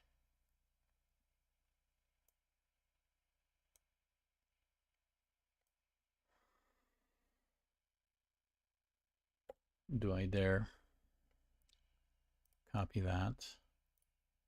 And then if I open up AI, get rid of the current file. No, actually I want the current file.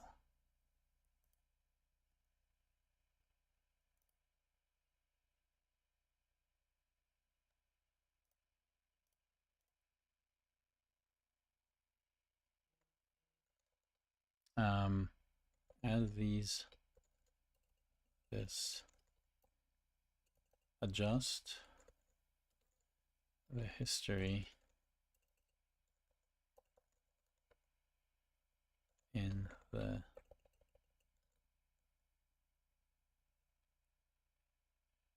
oh, it's in the wrong place. Hold on, before I do that, the sample history has to go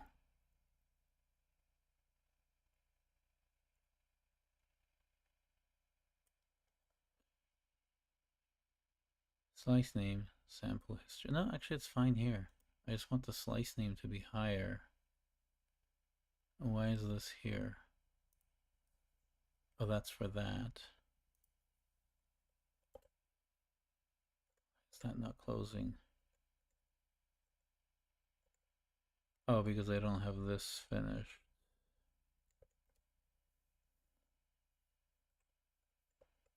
Okay, so now that looks a little better. But then this, why is that not working? That's supposed to have that closed. And that's that one. So then that one is supposed to be that, and then that's supposed to be that. But why is this giving me a grief here? Comma expected.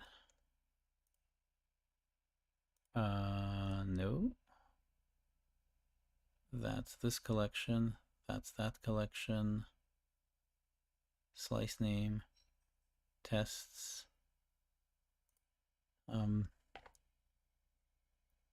Two.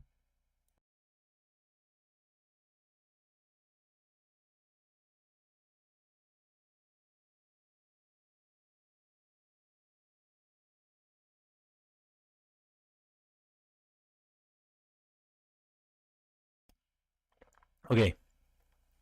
What's the problem here? There, that AI fixed it for me. It didn't. What is going on here? That is supposed to be, let's help. Whatever. Test. That's another thing here. Yeah, that should be correct. That should be correct. So that is closing that. That is a, why is that not matching that guy?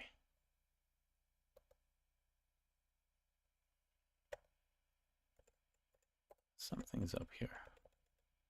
Where am I missing brace? That's the correct color, but I want this purple guy. Oh, there's the problem. Thank you. Okay, I think that's good. Again, how many do we have? We want to close that last, and we want to close that next. We don't need this one then. Yes, we do.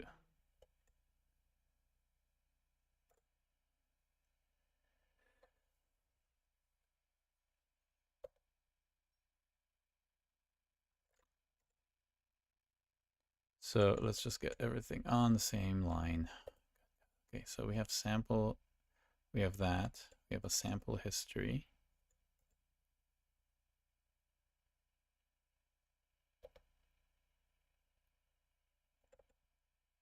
We have tests. Okay, so did it fix it? So yeah, we have a collection of tests. This test has a name. It does that. Perfect, okay. No history. Const result state view.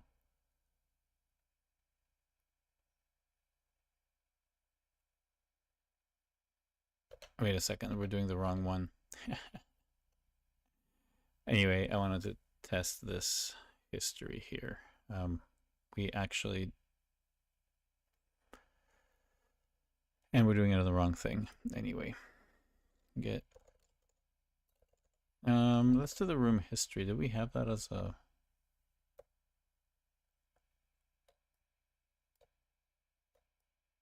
yeah, we have the room there. Okay, we switched tack. Yeah, so we wanted to do this. So we just have to check out the room state view. Your local changes to the following files will be overwritten. I guess we're stashing these.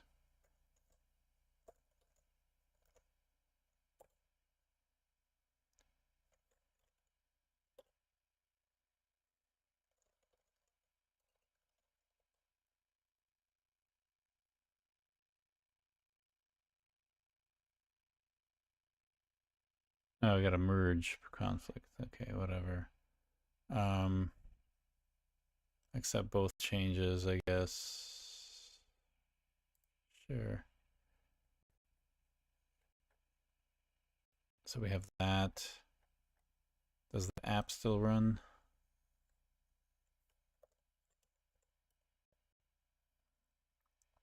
Well, I guess.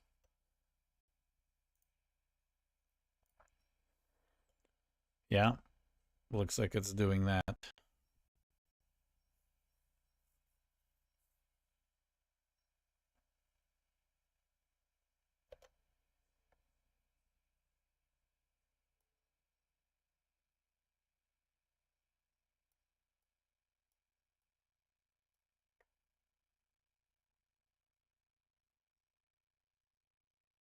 So yeah, we're doing this.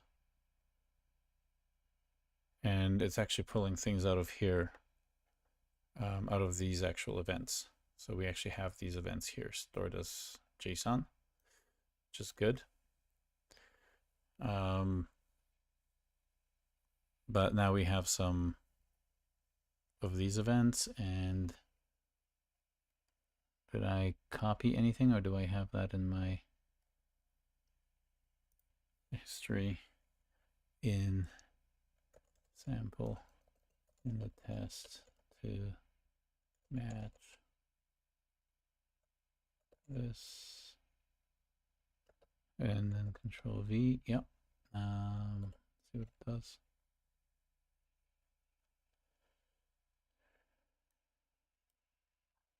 So I was quite impressed with what it did from the diagrams for.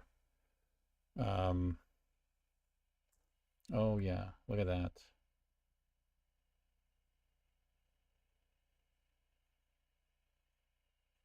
Really, really nice. That's crazy. So yeah, it did it. I did it quite well. No, we shouldn't have to work off of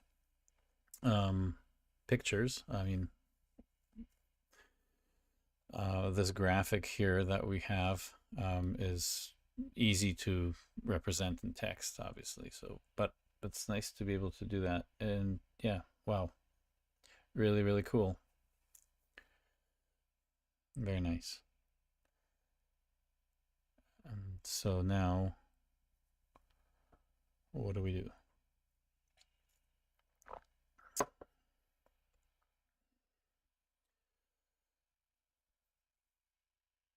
We'll apply it and see what happens.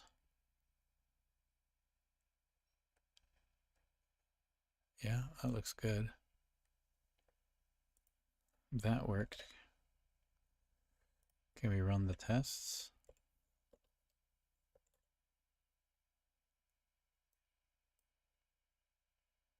Cannot access test collection. Yeah, okay, that's right, because we've got issues here. This is running long before this happens. Let's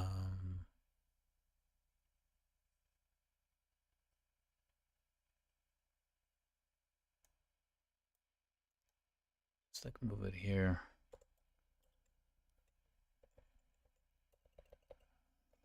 That.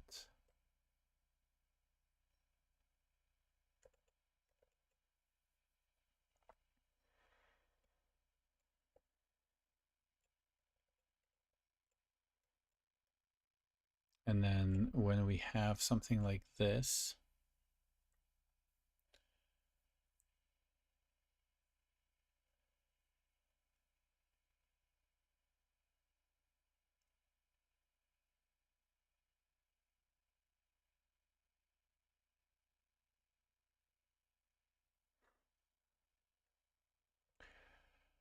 well, I guess that's why I had this at the bottom.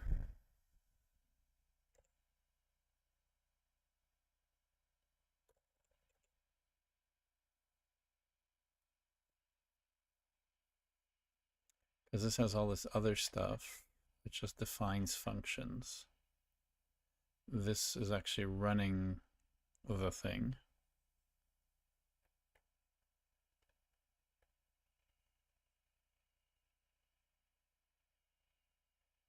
I kind of want to short circuit this. No go-to statements, right?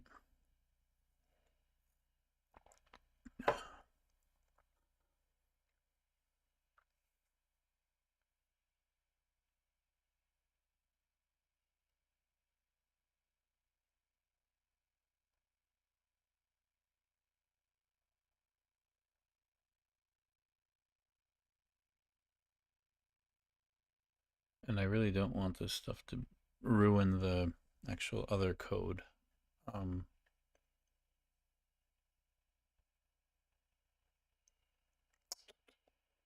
I like what it did here, but oh gosh, I really don't want to move that down.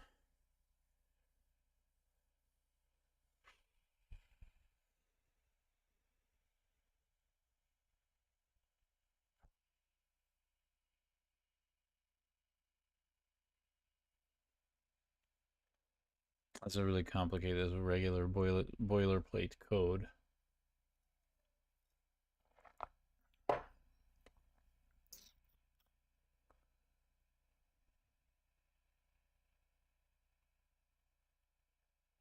Test collection push this.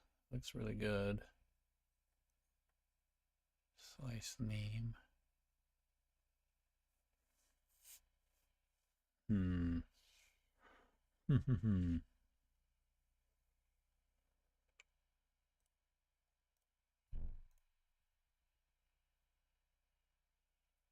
State view, and actually I want to put this okay,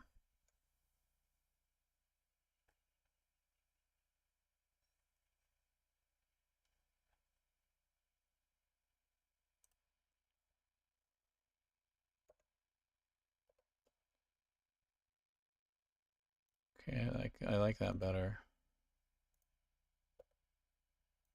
It's good.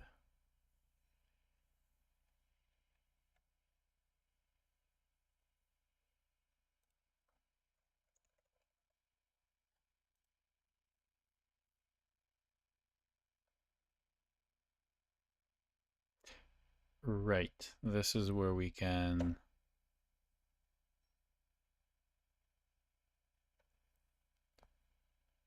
history reduce. And this is where the implementation changes, because when we actually do this, we don't have the test collection, but we got get events. That's right.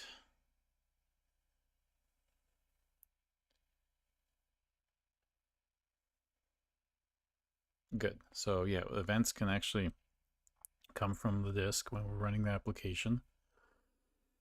But when we're running the tests, we're passing our fake data here, which is exactly what we want.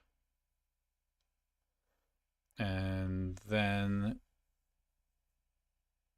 yeah, we want to run the tests.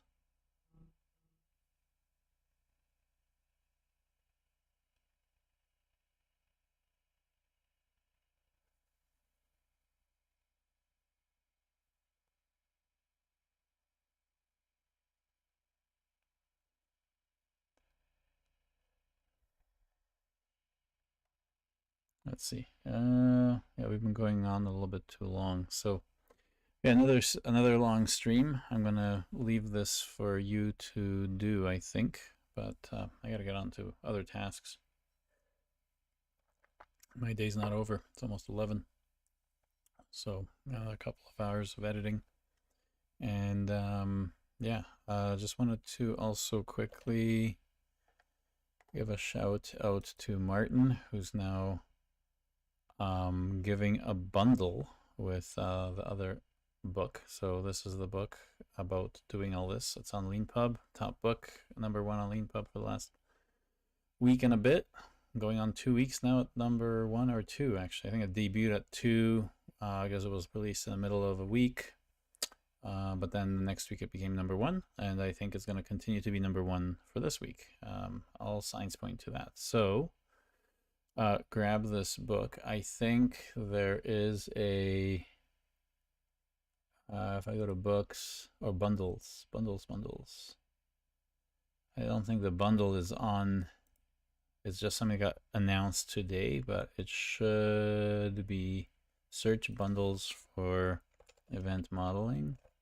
I think it'll be there, or is it event sourcing? No, maybe event sourcing.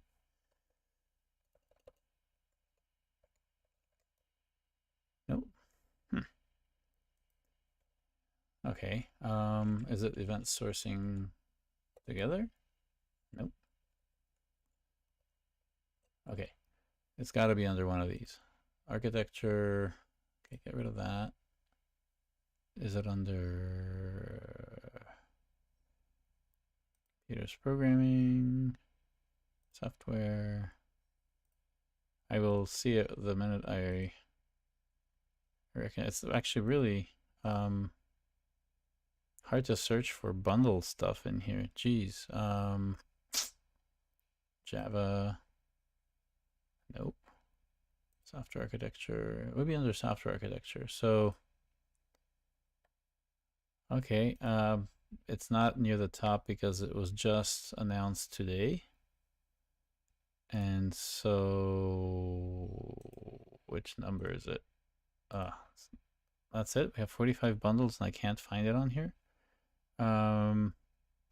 Okay, well, once I do find it, I'll let you know. So don't go to bundles, just go to books. And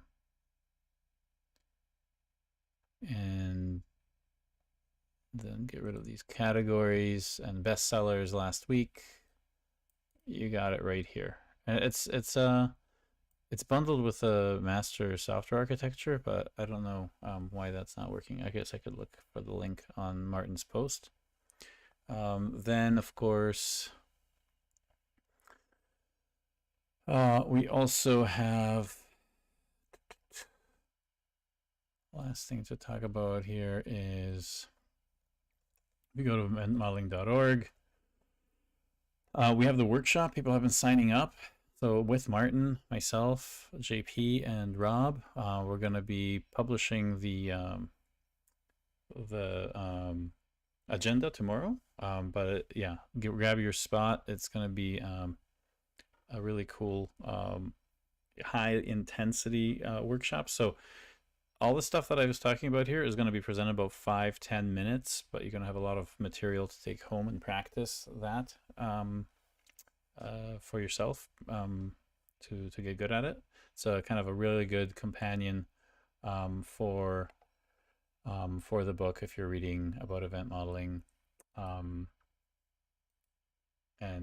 Yeah, so if you're going through this book and you go to the workshop, there's missing chapters being published too by Martin, so definitely make sure you have this book before getting into the missing chapters, covering a lot of important topics that are not fundamental to understanding event modeling and event sourcing, but they are important topics, such as the right to be forgotten. How do you show that in an event model? How do you show some of the other things like the testing that we're doing right now? So I'm always taking this tech agnostic approach. Martin's using a specific tech stack. So definitely, take a look at all of these things. Yeah, hopefully, where's that?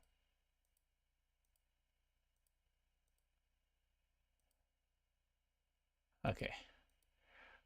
Is it here? When did I click on it?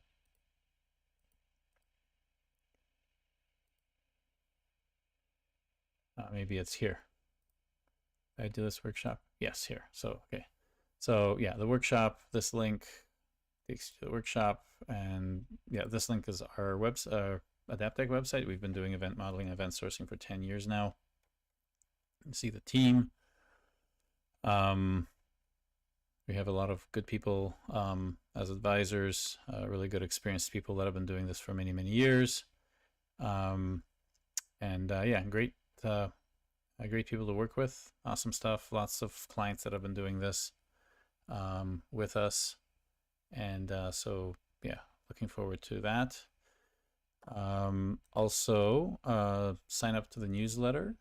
Do have the newsletter that's coming up. I have an article coming up in there, kind of explaining what I was going through here. So much shorter to read about what I'm doing and why. I just wanted to show you kind of how the code looks if you're trying to do this. And just getting into some of the testing at this point, but I'll continue to kind of do a spotlight on the effects of the source code, the effects on source code. Then there's the podcast. So yes, I will add styling to this. The most important thing is that it's got a RSS feed and all that. That's another thing I got to do. Just running out of time, but we have obviously the first episode, and the second episode is coming up shortly. As soon as I'm done with this, that's what I'll be doing. And then of course we have the live streams like this one. So subscribe to the live streams. There's a ton of them recorded over the years, so going back all the way through COVID. You can see all sorts of concepts being discussed in those. The most recent live streams have been with Draw.io, so it's a little bit easier on the eyes, where if you look at some of these other ones that were all done in Miro, and Miro actually has a really good event modeling plugin that Martin programmed to help you with drawing the event models on there. Do a lot of pretty cool stuff like checking whether the properties match up and all this. So definitely check out Martin's event modeling plugin for Miro, and it's here in the resources, I believe. So if you go to the resources page, we have stickers, we have other talks on here as well. Other tools as well, like Bobby's tools, a few others that are on here. But the Miro template, no, that's not it. The Miro plugin from Nebulet.de, which is Martin's company. I think if you just hit that button, it goes to this. Make sure you have your translate on. It's Martin is German, but he does speak fluent English, so his website is in German, but he presents in English all the time, and writes in English. The book is in English, and his posts are all in English, so that's fine. But this will give you the links for the plugin. Let's see. Let's kill that.